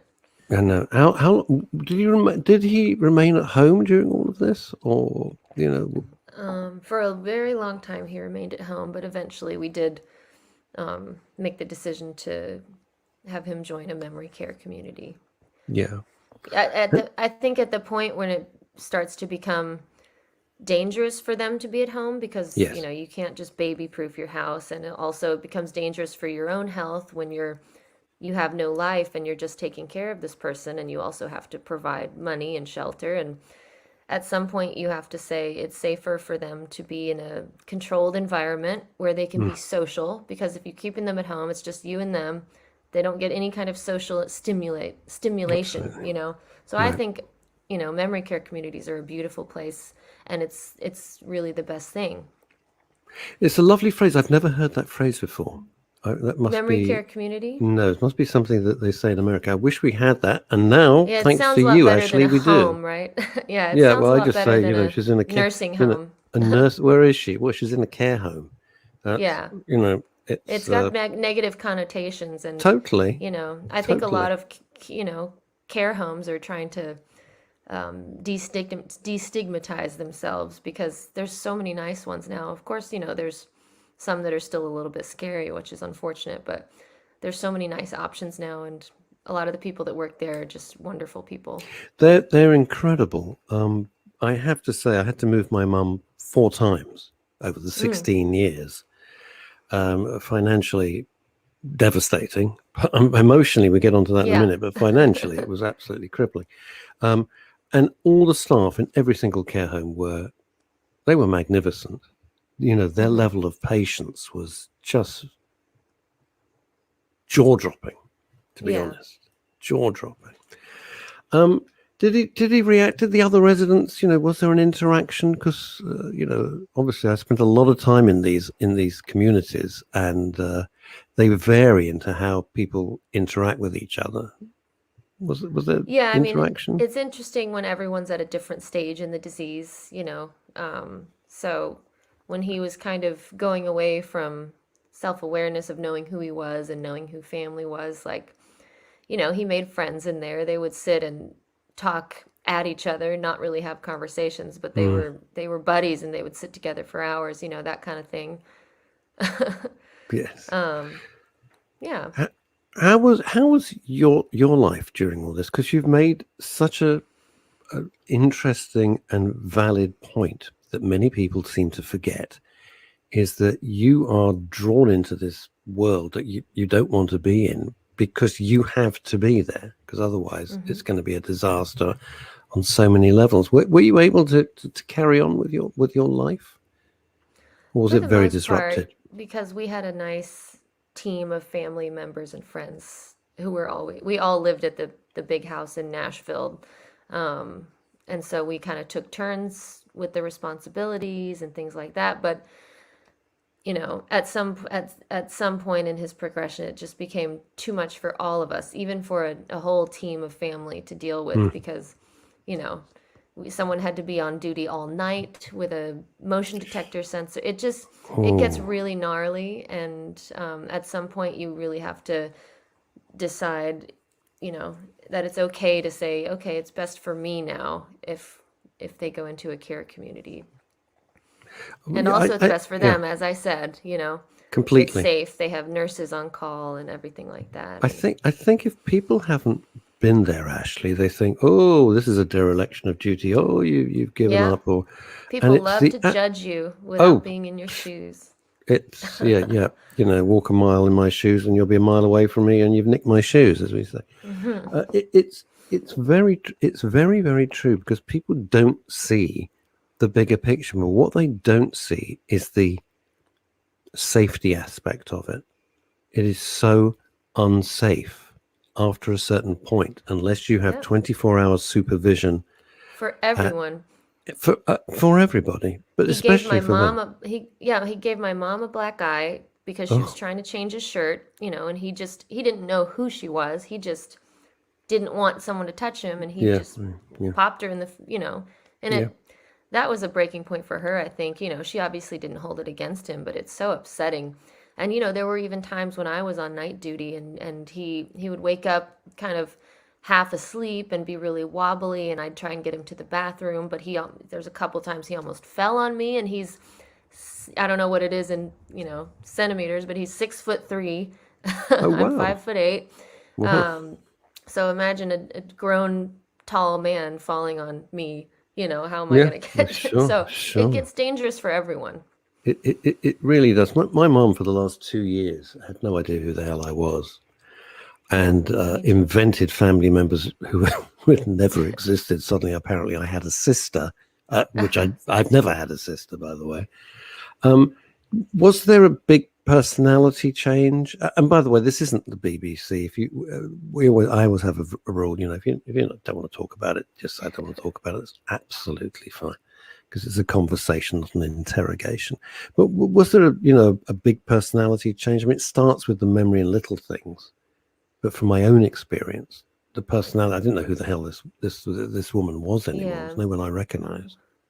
We were lucky that, for the most part, he maintained his personality, which was kind of like he's always had a childish, mischievous kind of personality. He liked to make jokes and make people laugh, So like he was telling jokes even after he, kind of lost the ability to recognize friends and family. He would, and even after, so he had aphasia, where he lost the ability to speak, really, like to make sentences, and so he would like mumble sometimes, and you could tell sometimes he was telling a joke. He would just say like, mama's mama, and he'd laugh at himself, like, so it was nice to see his personality kind of remained intact even as he lost a lot of other functions. Yeah, it's I liken it to watching someone you love sort of drown slowly, and I felt very helpless, and that was one of the main emotions that I had to sort of do a lot of talking to myself, saying, well, Russie, you're doing your best here. There's some things in life you just cannot cope with, deal with, and solve. It doesn't do anyone any good to agonize over something that is out of your control, that you cannot do anything to change. You have to focus on the things that you can do. Like I can go sit and hold their hand. I can help feed them. I can I used to sit and just play guitar with him, even when he would just stare at a wall. I would just sit and play guitar thinking maybe he hears it, maybe he doesn't, Yeah. It's interesting because you performed. There's some wonderful photos of you performing with Glenn Campbell. And did you do that often? Was that a regular part of the show?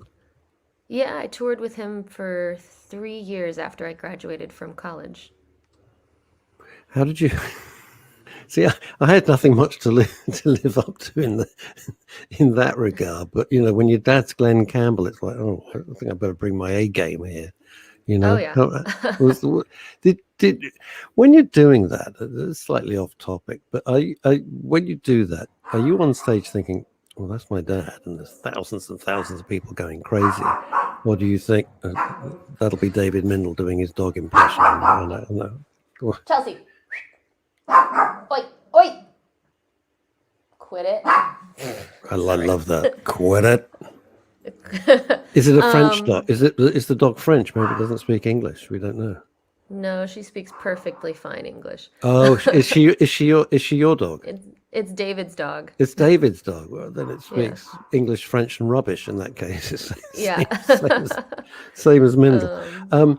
Here's the thing. So I was thinking, when you're on stage and you're standing there, and you got tens of thousands of people going absolutely crazy. Of course, does your mind separate and like, that's my dad I'm standing next to? Or do you think, that's Glenn Campbell, I better be really good? How do you process that?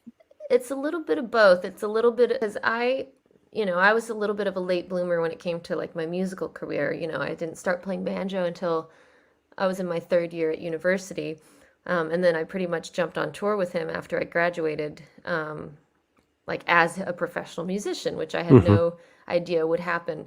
And I think, once I started really diving into that world, and then all of a sudden I started listening to all my dad's music. I mean, I had listened to it my whole life, but I think I really became a super fan when I started doing it myself. And then I realized, wow, he really like is the best. Like He is that it is good.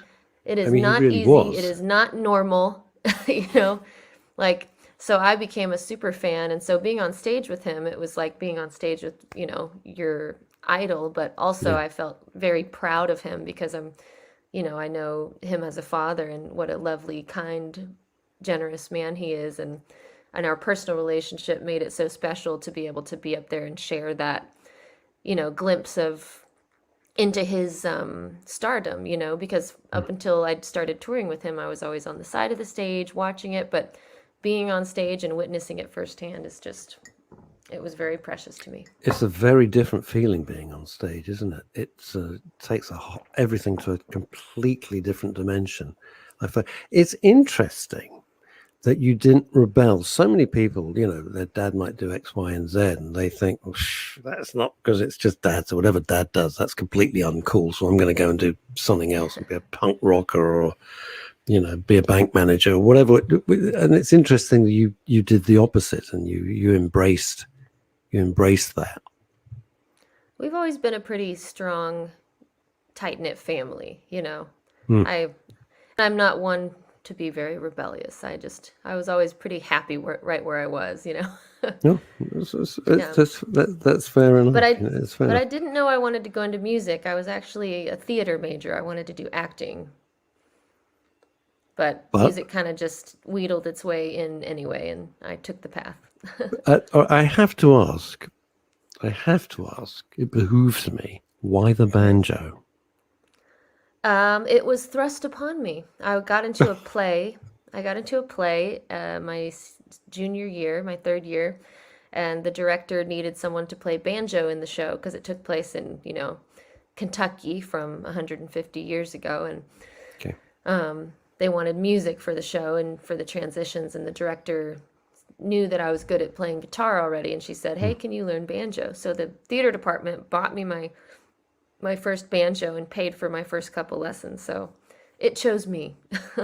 It shows you, and you were just having done that. Were you immediately drawn? I'm just curious because so many people don't make the transition from guitar to banjo. I know It this isn't just about really, dementia, but as you hear, it seems rude not to ask. it just really clicked with me. I immediately connected with the instrument and fell in love with the banjo and took it from there. Yeah, because people always think of sort of backwoods Tennessee or, you know, one of those movies, you know, the Burt Reynolds type thing. I don't know. I think banjo and I think Burt Reynolds straight away, which is either that or Steve Martin. Yeah. I think because he's very adept. So you tour now. I mean, tell us what you do, because I think people would love to know. Well, before COVID, yes, I was touring, and Sure. I put out a new record last October, so I couldn't tour it yet. But I plan on, if COVID's not still a major problem, I hope I can tour next year. I plan on coming over to the UK Oh, you as much as do? possible. Yeah, Oh, I'm you do? signed Well, with a record label in Scotland, so I'm plan on doing a lot of work over there. Hope to see you all. but Scotland isn't London. It's for us, not for Americans. For Americans, it's a cup of coffee away. But for us, it's miles. You've got to put it into perspective. Anything more than 20 minutes on a road is huge for us. It's a big Yeah. deal. So I hope you'll come and see us when you're in London. And Yeah. you say to David, do you think Russell will be all right if I'm at a loose end and we can go for lunch or let it, you know? Are you familiar with London? Oh Are you yeah, familiar? very. Oh, all right. Well, you can show me some interesting places, which would probably be the thing. If people want to know more about you, how do they do that? What are your social? Plug everything. Go ahead. Yeah, I've got a Facebook page. I have an Instagram page called Ashcam Banjo. So Ashley Campbell, Ashcam Banjo. Yeah. And that's kind of the main thing that I'm on. But I also have a website, ashleycampbellmusic.com. So yeah, check it out. Do you know that there is somebody called Ashley Banjo who is huge in the UK? Did you know that? No. Not a joke. His actual name, it's not a stage name. His real name is Ashley Banjo. That's his real name. His mom is Mrs. Banjo, and he leads a dance troupe, a sort of very young, very energetic, cutting edge dance troupe, and is huge. So it's quite Wow. interesting. When I saw Ashcan Banjo, I thought, I wonder if she knows there's somebody actually in the UK that everyone knows called Ashley Banjo. That's funny. Isn't that weird? Isn't that weird? I mean, what are the chances? And how long are you going to be in France for now, do you think?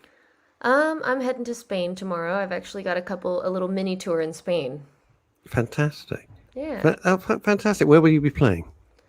Santander, Tafalla, Zaragoza, and Pamplona. Don't mind the bulls in Pamplona. Mind Yeah, the bulls. That's exactly. Absolutely.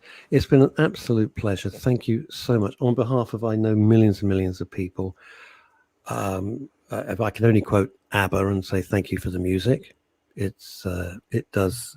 You've posted, one of the things I was looking at this morning before our conversation, you posted a beautiful thing on your Facebook page. It was a past thing, saying you were in Paris and you were suddenly missing your dad very much, and you were listening in your earphones to his music, and that must be bittersweet, I guess, comforting, and yet, underlining that you're missing him. Yeah, I mean, his music makes me feel close to him, so I like it's a positive experience listening to it. But yeah, sometimes it can be bittersweet. Yeah, it does. I have a couple of recipes. That's kind of it. I got like a couple of recipes Yeah. from my mum. That's it. Believe me, if you ever heard her sing, trust me, that wouldn't be bittersweet. It would just be bitter. Just awful.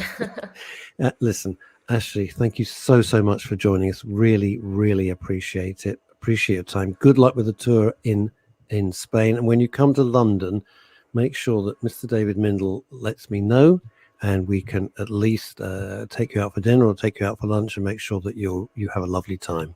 It'd be our pleasure. Thank you. That'll be great. It would be. Thank you so much. Really appreciate it. Bye-bye. Bye. Take care. Bye. Do you know what? She how about she sort of been lucky enough, not through Men's Radio, but been lucky enough to meet Ashley Campbell on a couple of occasions through other work. Obviously. But is she not just the nicest? Yeah, she's great. What an absolutely charming person. Charming person. No frills. No, do you know who I am? This is something that Phil and I come back to a lot, because we meet a lot of people. Phil especially in his production role, which he's done for many years, despite his youthful appearance. And the less famous the person is, the less famous, the biggest a-hole they are. Yes. They're just ridiculous. It's so true. They are. And the more famous, the more delightful they are, because they've got nothing else to prove. It's an extraordinary thing. Yeah. Weird, isn't it? Can I just say, now that we are connected on Facebook, now it's amazing the messages that have come through. So, Sue Sleets. Well done, Phil. Well done for sorting that. There we go. Fun. Sue Sleets says, good morning, up in Fife. And Kimmy says, just to say thank you to Men's Radio Station for highlighting dementia. Right. Sue says, my mum's dementia became more noticeable in the last months of my dad's life. That's interesting. Her ability to remember who had phoned or carers, I assume her carers, his carers maybe, or who had been in when there were initial symptoms. The worst of her natural behaviors towards me became worse, and she refused to acknowledge anything was wrong with her. That's it. That's come up time and time again, hasn't it, this week? That people just in denial. Well, yeah, or any other river in Egypt. My mother-in-law, says Sue Cressman, is an American. I'm sorry, I got to cheer myself up. My mother-in-law is an American citizen. That's because your husband, Rick, is American, but has lived in this country since she was 21. She came from Hollywood. Wow, we like that. She now thinks she's back there with her dementia. She thought she was visiting the UK. Wow. Can I just say, though, knowing that Sue's mum came... Sorry. Your mother-in-law came from Hollywood, yes, is it? Yeah. Ah, okay. You were going to say you look like you should be in Hollywood. No, what I was going to say, I understand she is very glam. Has to be some sort of Hollywood influence going on in Sue Cressman. She's very glam. Look at that photo. That is glam. That is, you're talking to your glam here. Back to Sue Cressman, the queen of Nailcoat Hall, which we eventually, although we've been talking about it pre-COVID, BC, before COVID. Ashley is a very attractive lady, she certainly is, and looks very similar to her wonderful father. How good of her to come and speak about her experience with her dad. Yeah, you wouldn't think like a little radio show like our little radio station could pull in the people that we do. But you know what? We do. We do, because they're going to get a decent time. They're going to have a proper amount of time to explain and talk things. They're not going to get a 3-minute sound bite, and they won't be shuffled in and shuffled out. And we treat them with respect, which is what it's all about. Now this is a long thing. It's going to block us, but I have to read this. It's going to block us completely. Let me read this out. Look, they're thinking, thank God they don't have to look at us. Kimmy Lashmar says this. I'll get rid of it in a minute, Mr. Ego. Just calm down. It can start with repeating themselves over and over. Oh, Kimmy, I'd forgotten. I buried that. I'll talk about it in a minute. Then through to getting frustrated and angry at everyone, and then changing to a personality so far from the person before. Kimmy, you're speaking my language. Agree that because they can never get better, it's down to a pecking order for proper appreciation. It takes a lot of tolerance and understanding, but it's no fun, for example, when you can't think of someone's name when you do know it, or why you went into a room. I do this every day. Why you went into a room and forget why. Frustration and fear 100 times over. I go into a room. How many of you do this? I go, what the bloody hell did I come? What did I come in here for? I'm standing in the middle of the room. I'm looking around. I go, I came in for something. What? Then I come back to my desk. I go, oh, yes, I remember. I mean, you feel so stupid. It's really annoying. When you can't think of a word. When you can't think of a word, the name of somebody. Oh, God, what's this? Back to Emma Webb. Ashley is fabulous, as is her family, and her dad was a legend. He certainly was. All need to see the documentary I'll Be Me. It's about Glenn Campbell's Alzheimer journey, and shows him on his farewell tour. You know what, Emma and everybody else, it took me, I'll be honest with you, many years to appreciate Glenn Campbell. I didn't realize, it's my own stupidity, what a brilliant musician he was, lyricist, singer, and a fantastic guitar player. I mean, fabulously talented. I think we sort of got lost in like Rhinestone Cowboy and think that was it. There was so much to it. Well, I think a lot of people forget as well that with his music, Rhinestone Cowboy and Wichita Lineman, he was just sort of pandering to what the general public wanted, as it were. Yeah. He knew how to craft a song, or his team and him knew how to craft a song that would appeal to the masses. But like so many musicians, they're multifaceted. There are many layers to them that people don't appreciate because they more serve the, should we say, the more, not minutiae, but you know what I mean, sort of the more nuanced audience, as it were, and as a result of it, they're not necessarily known for it, which is a shame, really. Belting through the comments, Sue Cressman again, and we do wish you well. By the way, I didn't get your message about how you caught COVID. I'm sorry, I didn't see it. I don't know if you saw it, Phil, but I haven't received it. I think most of the people with this awful disease... I can go back to that. She has said that, actually. She said... I think... Oh, go on. I'll get rid of this. Go on. Okay, Sue said earlier on that she believes, and I've got to find it, that she caught it whilst on a train visiting Scotland. Yep, there you go. Oh, yes. Here we go. I think I caught COVID virus on the train. We did travel first class. Not quite sure that's relevant, but anyway, thank you, Sue. From Scotland, when we went to a good friend's wedding. I don't think that COVID cares what class you travelled in. I think maybe COVID's a communist and goes, yes, I don't like the fact that people are travelling on first class in an egalitarian society. I will therefore only infect people sitting in the first class carriage. The proletariat in the second and third class carriages will remain safe. How curious. COVID sounds a little bit like Ken. Actually, never mind. Right. Don't go there. Eva says, don't even go there. I'm in a sensitive enough mood as it is. I don't want that name mentioned. Eva says, thank you for this week's shows. And do continue more on this subject after a fighter plane crashing in my garden during the night. What? Excuse me? What did you say? What's she saying here? That's a very throwaway comment. Good gracious me. After a fighter plane crashing in my garden during the night? Oh, who hasn't had that? Honestly, she makes out like it's a big deal. Sort of jet fighter lands in a garden and crash. Who hasn't had that? Come Mother being on. fully convinced. Oh, I see. Oh, gracious me, Eva. I'm so sorry. Okay, so apparently, What's going on? right, that makes more sense. She says, Come on. mother being fully convinced and got very cross with me because I couldn't see it. Oh, I'm sorry, Eva. That makes more sense. I apologize. Christ. It Yes. was so Oh, yeah. nice to tune into YouTube and the third show today. Eva, thank you for that. I'm very sorry. I should have read through the message all the way through first. But to be honest, I was a bit shocked with the way it was. No, I was a bit shocked with what was on screen. But anyway, so. But she'd be blooming lucky if she could be sitting in her home with a fighter jet landed and it crashed in her garden. Right. The carnage would be awful. Sue Cressman, yes, but first class, I mean, it wasn't very close to people. No, Sue, we're only being silly. We get it. We get that.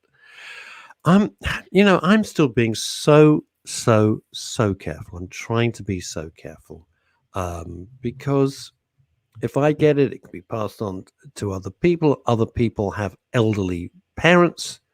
I mean, really elderly parents who aren't that well. And if that person via me passes it on to them, not through me, but through them, it's all ghastly. You all have, you all know I'm posh. Well, yeah, right. Yeah, of course you are. What have we got here? Emma Webb. Do you want to read this, Philip? Let's have a look. And Emma Webb says repeated behaviors are so common. Yeah. Staring out of windows. I beg your pardon. Staring out of windows is a constant thing for those who live with Alzheimer's and dementia. Another form of communicating frustration differently. See, with Mum, and a few of you have mentioned this repeating. And it was my birthday. I gave a birthday sit-down. It was a big birthday, and it was. I didn't invite Phil because it was 500 of my closest friends, and it was a sit-down dinner. And Mum was there, and she seemed to be fine. And then I realized she was asking the same question. It was like on a loop. And people were starting to comment to me. Some of them, who you know, in broadcasting world, very, very unsympathetic. I've never forgotten or forgiven. I let it ride at the time, but the more I think about it, I just think, could have been a bit more caring instead of pretending to be caring on air. But because it's annoying. I'm just going to say it. Somebody keeps saying the same thing, the same question. You've just answered it. And it becomes a bit freaky. You can't get annoyed about it. It's hardly my fault, and it's my mum. So there you go. I don't really, really care. The problem is, I think, that frustration happens, though, for people when they don't understand a situation. So if someone who has not necessarily got dementia or Alzheimer's in their family, and they are witnessing it with somebody else, I feel like it's almost understandable they get frustrated because they don't appreciate why they are witnessing what they're witnessing or experiencing. That's right. That's exactly right. Jeff Stevenson, who is one of the UK's finest, I'm not just saying it because he's a very dear friend for many years. If you ever get the chance to see Jeff, he is hilarious, completely clean, funny, original, writes all his own material. I'm a big fan of his. He's a lovely man. He says, I'm glad it's not just me, Russ. What he's referring to is walking into a room going, why the hell did I come in here? I've come into the kitchen. I know, that's fine, but it's the toilet. So. Phil, you get to a time in life, trust me, you know why you're in the bathroom. In a hurry. And loads of people are nodding there. Right, let's go to lovely Tony Green. By the way, Jeff Stevenson, before I read Tony's thing, but the film, I just throw this in for a bit of light relief. The film Bugsy Malone? The lovely film, Bugsy Malone, the musical? Indeed, absolutely. Jeff was in it. Jeff was one of the gang. Jeff was one of the kids in Bugsy Malone's, true. Tony Green, what a relief to hear that. Just been at a friend doing self-tape. Oh, this is good. Putting makeup on her bathroom. Taught to self, do not leave this behind. Drive home, phone goes, you've left your makeup. Tony. Thought thought to self, do not leave this behind. She's already gone. This is what happened. You go through the process. You think, whatever I do, I've got to do that. Must take the keys. Must take this. And you go out. Oh, Jesus, I thought. It's so true. I mean, is Tony suggesting, albeit subtle, that she's turning into Sadie Goldberg? So, Tony, yeah, we were talking about Potter, the lovely Potter, only yesterday evening. This is from Sue Sleep. We haven't done this one, has it? Oh no, here we go. Oh, Sue Sleep up in. No, we did speak. Oh, we did this one. I'm so sorry. Yeah. I'm so sorry. God. There's an irony, there is one hell of an irony. Don't even go there. Don't even bloody go there. Shut up. We haven't done this one. If you say we've done this one, I'm going to just go bang my head against. We haven't done I'd love that. to see Ashley in Scotland. Yeah, she's cool. Do you know what? We laugh about it, and you can take the piss out of me. I really don't care. It's absolutely fine. It's how we are. But it terrifies me. Every time I can't think of a name or a word, I get really frightened. I'm being really open about it. I do. Because I could not go through what Mum went through. And I tell you, not just for me, because I wouldn't know. I don't want it for my kids. I don't want them to see me like that. Yeah, but the thing is, Russ. But I don't know, Phil. I want to be absolutely clear. I don't want them ever to see me like that. I don't. You don't really think your mum wanted you to see her like that? Didn't. But oh my God, she had no dignity. You can't. Unfortunately, depending on whatever life blooming well deals, I don't think anyone can help it. But I don't want to be around if that happens. I don't. Well, look, the point I was trying to make was that I won't wish it on them. I guess the point I was going to make was that with the whole not remembering names and stuff like that, I feel like everyone has an element of that. But unfortunately, because you've witnessed the very worst that human nature has to offer in terms of what memory loss can do and is, it's only natural that you'd associate it with that. But let's be honest, it's not a given that just because everyone, I think, at some stage forgets a number, forgets a name, or can't quite remember where they've seen somebody before, that sort of thing, it doesn't necessarily mean that the worst is destined to happen. I get it all the flipping time. I've literally never had a good memory for names or for faces. You not? Never. But you've got a great attention. And Sue's saying this also. I'm going to add to it. So that's because we're busy, can be easily distracted. Absolutely so. Also, if you're stressed, it's not just that we're busy. And be honest, I've never been busy. It's just ridiculous. And I've got to do something about it. But stress leads to that. Yes, they do. Yes. What is this from Veronica? What does that mean? My childhood's repeated whenever I watch it. Still my favorite. What is? Have I lost? Did you refer to something before? What have I done? A film or something? Don't know. Bugsy Malone, I think. Oh, Bugsy Malone. Yes, must be that. Must be. I was referring to the Bugsy Malone thing. It's a great thing. And Sue Cressman, who's very vocal today, in fact, because she can't speak, throat's killing her today. It's Recall. Yeah, it is. Total Recall. Come to Mars. Still love that film. What have we got this? This is good. I used to.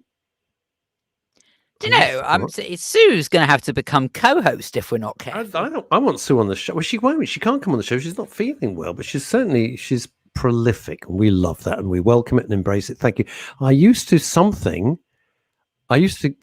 receive phone calls from my mother-in-law within seconds of my putting the phone down about the same subject. She just called about, oh God, Sue, tell me about it. 20 calls a day. Do you know the worst thing? And I'd forgotten this. Listen to this, Phil. This is going to blow you away. Mum would phone me 20 times a day, easily, right? And you're trying to work. As you know, I write for a living, and I was trying to write for a living, and it's impossible because you can't get your train of thought. You can't get in the zone. And it was always, I end up going back. And I'm in the shower one day, and the phone goes, and it's Mum.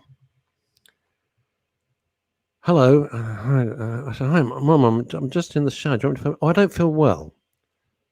Okay, what's the matter? I've got terrible pains in my chest.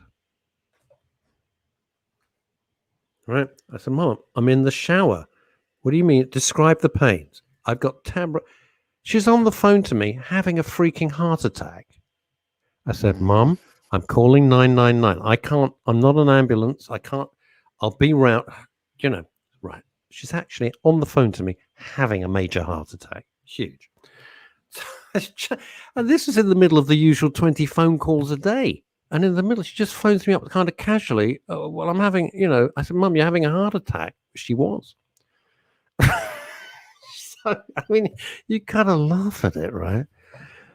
And as I drive around there like Max Verstappen, get there, paramedics are there. Thank God there was another doctor there. It was a huge, huge thing. And so, when Sue's saying, yeah, the phone would keep going, you don't expect the phone to be going at your mother at the other end, actually having a heart attack down the other end of the phone. But apart from that, Russ, how's your life been? It's pretty good, actually. It's extraordinary, isn't it?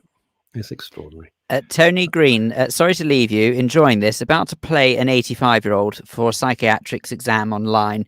Do you think I need new wrinkle cream?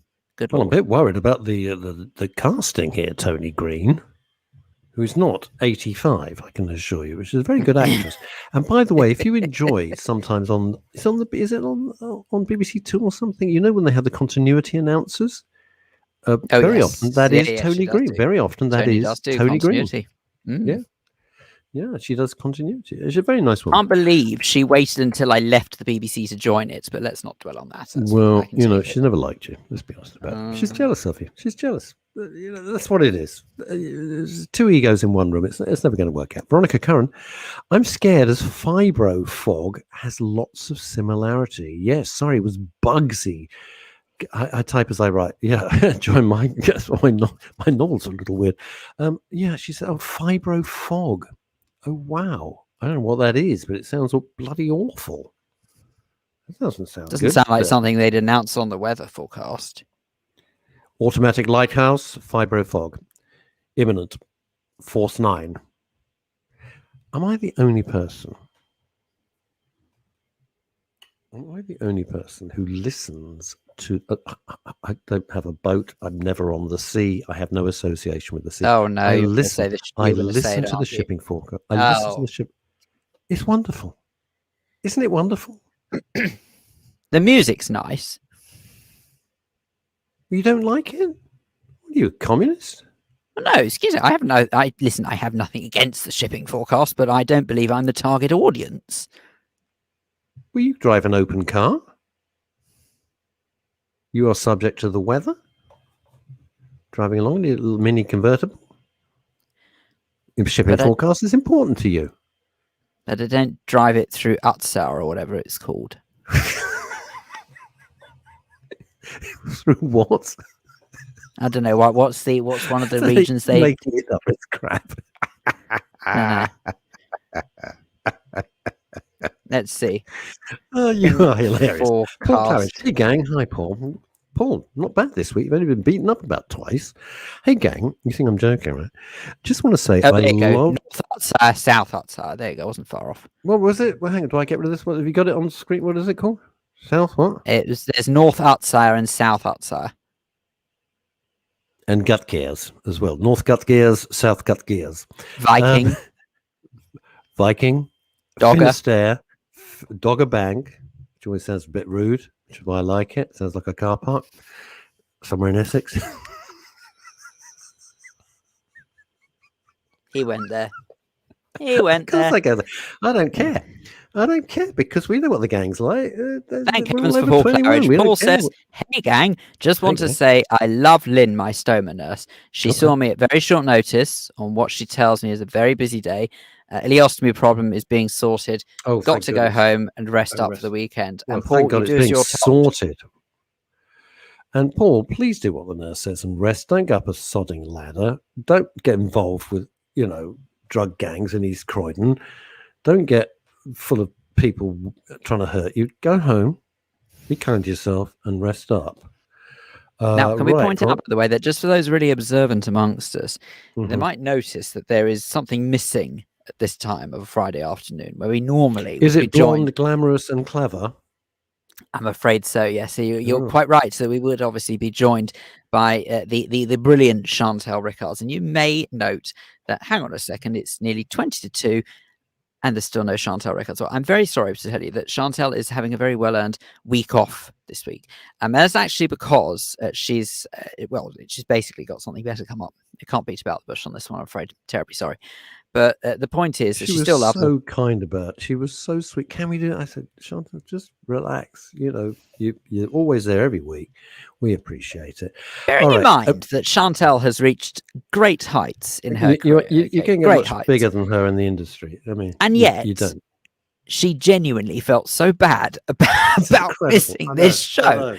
She's one of the I most know. dedicated contributors I've ever It's stumbled honestly, across. it's like Lewis Hamilton sort of, subbing as a minicab driver and apologizing he's going to be a bit late. And you go, Lewis, I think it's okay. You got other things to do. To be honest, I think Lewis Hamilton's got other things to apologise for other Stop than it. being late for being a Let's not minicab go driver. there.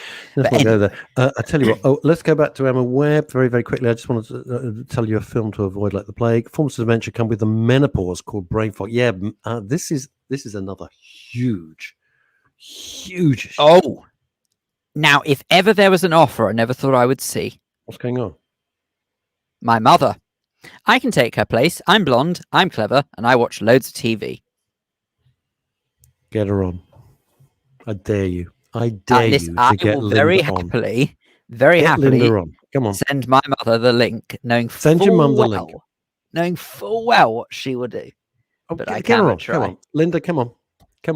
We want to know. Come on. Let's see Phil. Let's see Phil's mum. Would be better than seeing my mum. It'd be a bit difficult. Oh, all right. Sue Cressman, I can tell you. Hang on. What have we got here? Oh, no. I need to know what's on TV. I really appreciate Chantal's views. Have you guys got any recommendations? Yes, I have. Number one, there is a film called Godzilla versus King Kong. Avoid like the plague. It is so crap. I have never. I gave up, and then I watched it over two. I paid for it. It was like $1.99 to rent or something. That was $1.99 too much. Oh, I never It's do just that. garbage. It's just garbage. It's just, I never do that. It's terrible. Oh, I think you got your Terrible, answer. terrible. Don't you? Oh, come on, Linda. All talk. Sorry. All talk. Right. Still. Recommendations. I wasn't going to do this, but this is what you want. It's your show. So let's. Well, I think that it's been a very heavy 2 hours, 40 minutes. So I don't think there's anything wrong with maybe 20 minutes of a little bit lighter. It's been a very heavy week. Let's be honest. It's a heavy subject, but we can't always be, just gagging around. I wanted to do this, and thank you to everyone who's taken part. Give me.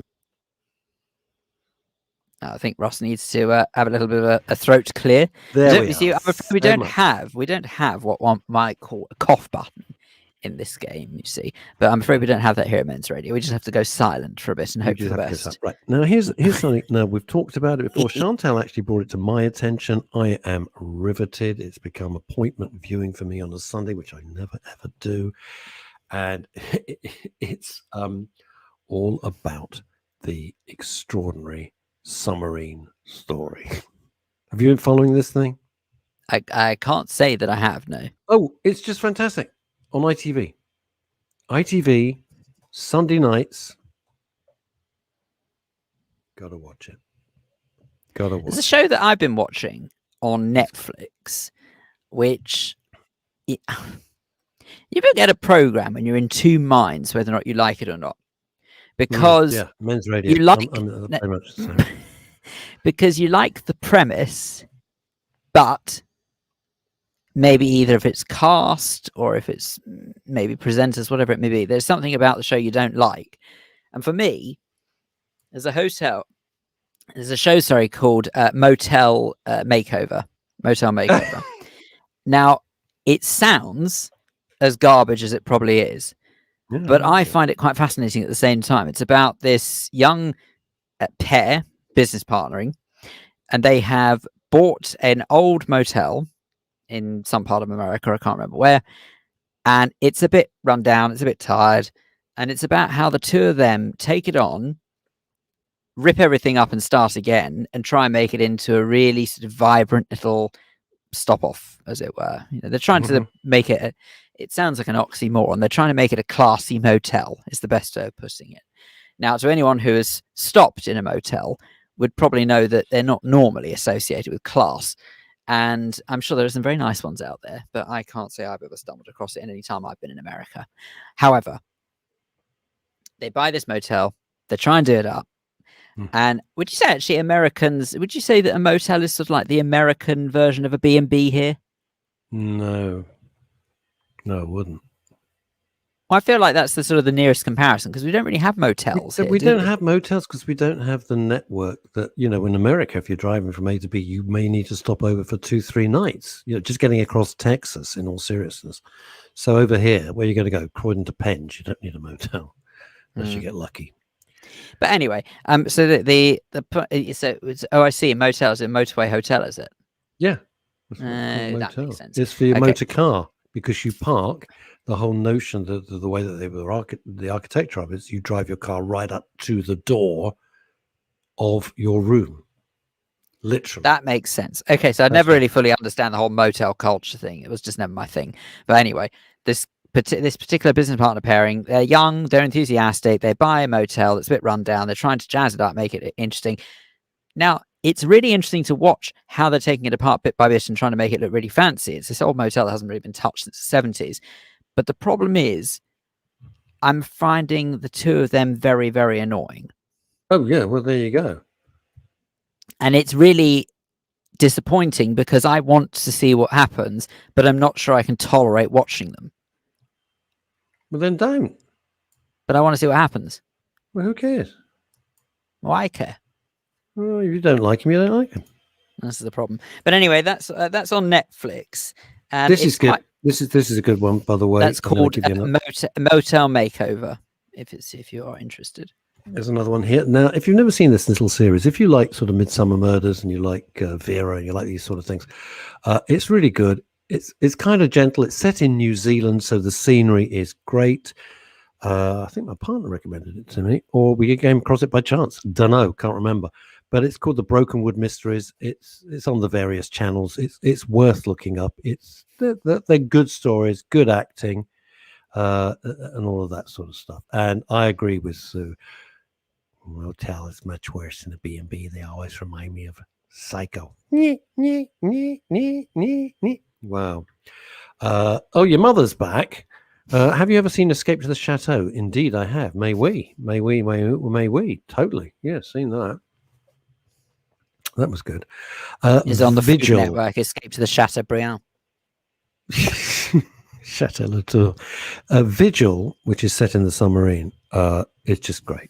It's really good. Although I've got to be honest, you won't like this, Phil. You're going to get cross with me. Is it Saran Jones? Am I pronouncing it correct? Saran Jones, yes. Yeah, boy, is she annoying in this series. God, is she annoying? What's the matter Not her, the character. Not the character is really getting me annoyed now. And that's very different.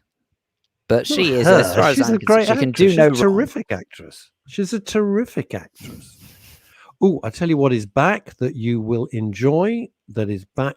Endeavour on ITV. That's on was Endeavour the one that's the pre-series to Morse? It's Morse because Morse's Christian name was Endeavour. Go figure. So they called this series. It's so good. This is series. God, I don't know. I haven't seen it for ages. It's been going for ages. Really, really good Endeavour. I'm going to be honest. I've never got the whole Morse thing. I don't know why. No, make no mistake. I feel like I should like it, given that I like many of those sorts of programs. We've spoken many times for our mutual love of Poirot and Marple or anything like that. I love Midsummer Murders. I am also sort of just about getting into Father Brown. I love Father Brown. But it's terrific when I'm just sort of getting into it. You need to get into the swing of it and learn who the characters are. But I just don't think I've ever understood Morse. I don't know why. Well, if you don't like it, you don't like. If you don't like, no, but I don't. I'm not saying it's not great. Veronica's now cross with me. I'm not saying it's not great. Cross with you. You know what it is. Don't know it.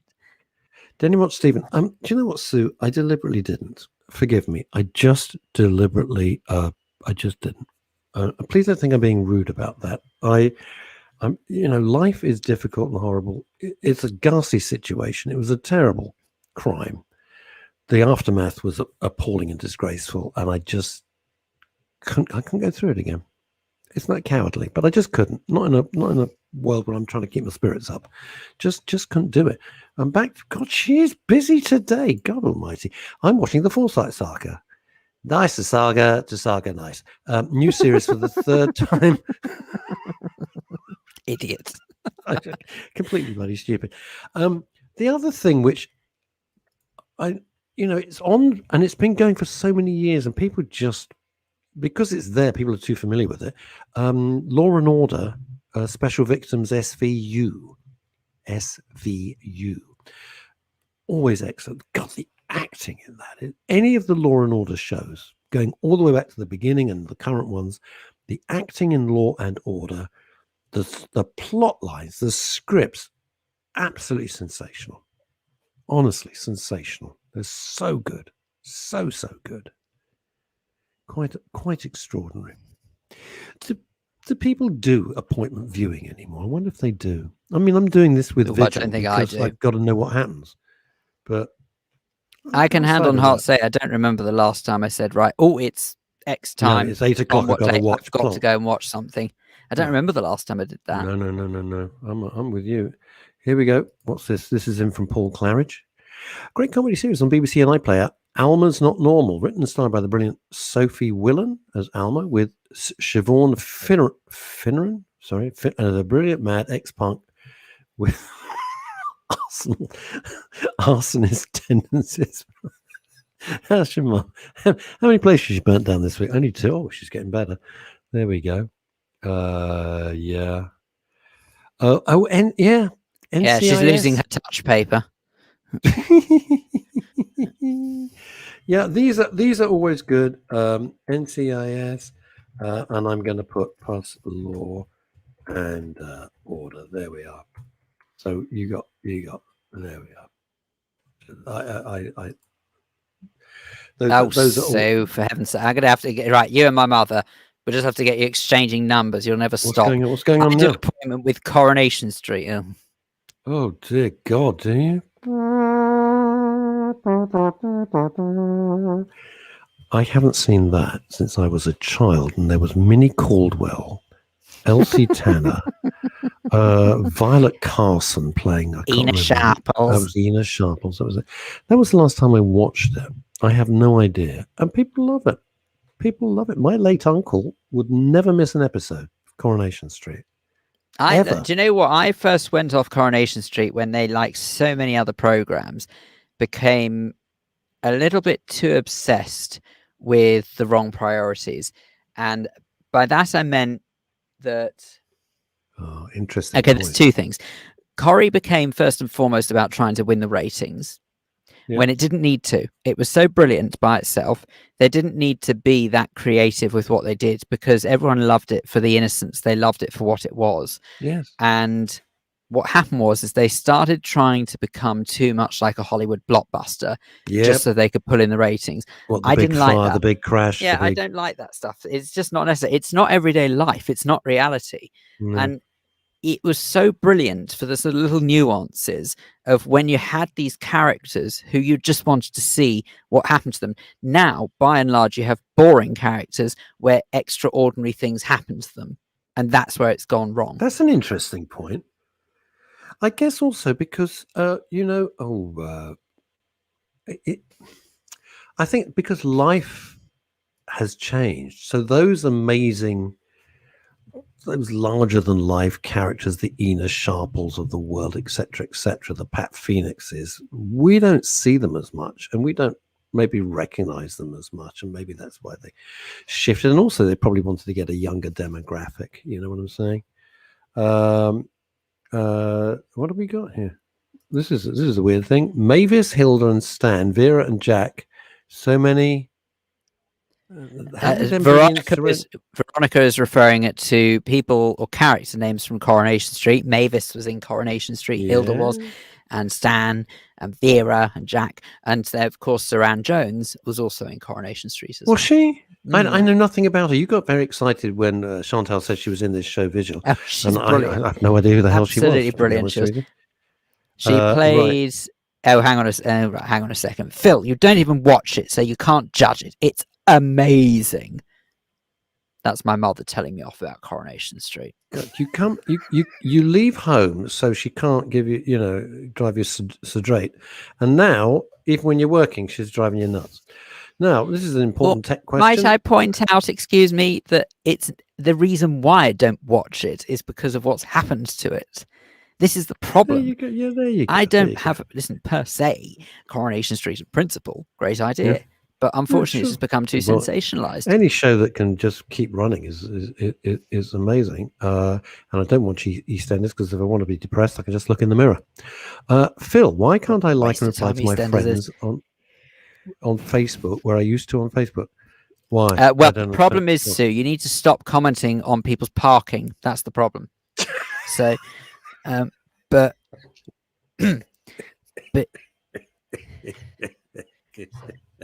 you got.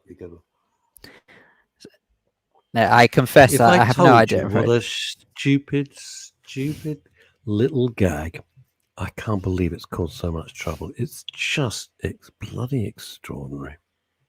Oh, for heaven's sakes, Emma Webb's chimed in now as well. I love a bit of Corrie. Good comedy and drama has kept it going for over 60 years. The show is doing a lot right. Well, look, I don't deny it, but they enjoy it. Can I just say I'm pointing out here that it doesn't appeal to me anymore. I'm not saying that it shouldn't be on air. I fully appreciate why people like it, but I'm saying why I don't watch it anymore. I'm not saying don't watch it. I'm not saying it should be on air. Why do I feel like I'm being ganged up here by all the Corrieites? It's fine. Because they don't like you. It's because they just don't like you.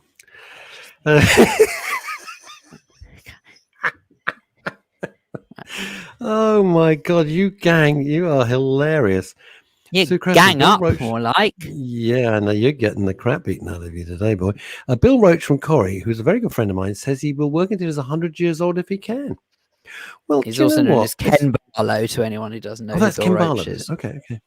When you think about it, I had not appreciated the great Charlie Watts, the magnificent drummer of the Rolling Stones, and the heartbeat of the Rolling Stones in so many ways. I didn't realize he was 80. So when you think we really have to recalibrate our thinking, you think, I'm going to go to a rock show. Yeah, I'm going to go to a rock show. It's going to be great. The drummer's 80 years old. What? If you'd have said that a few years ago, they'd have looked at you like you were not so great, not so well. Amazing. Much missed. Extraordinary man. Veronica Curran says Coronation Street used to cover great topics. It's about to do a Dallas mistake. Bobby in the shower. Someone who died is coming back. God almighty. Who?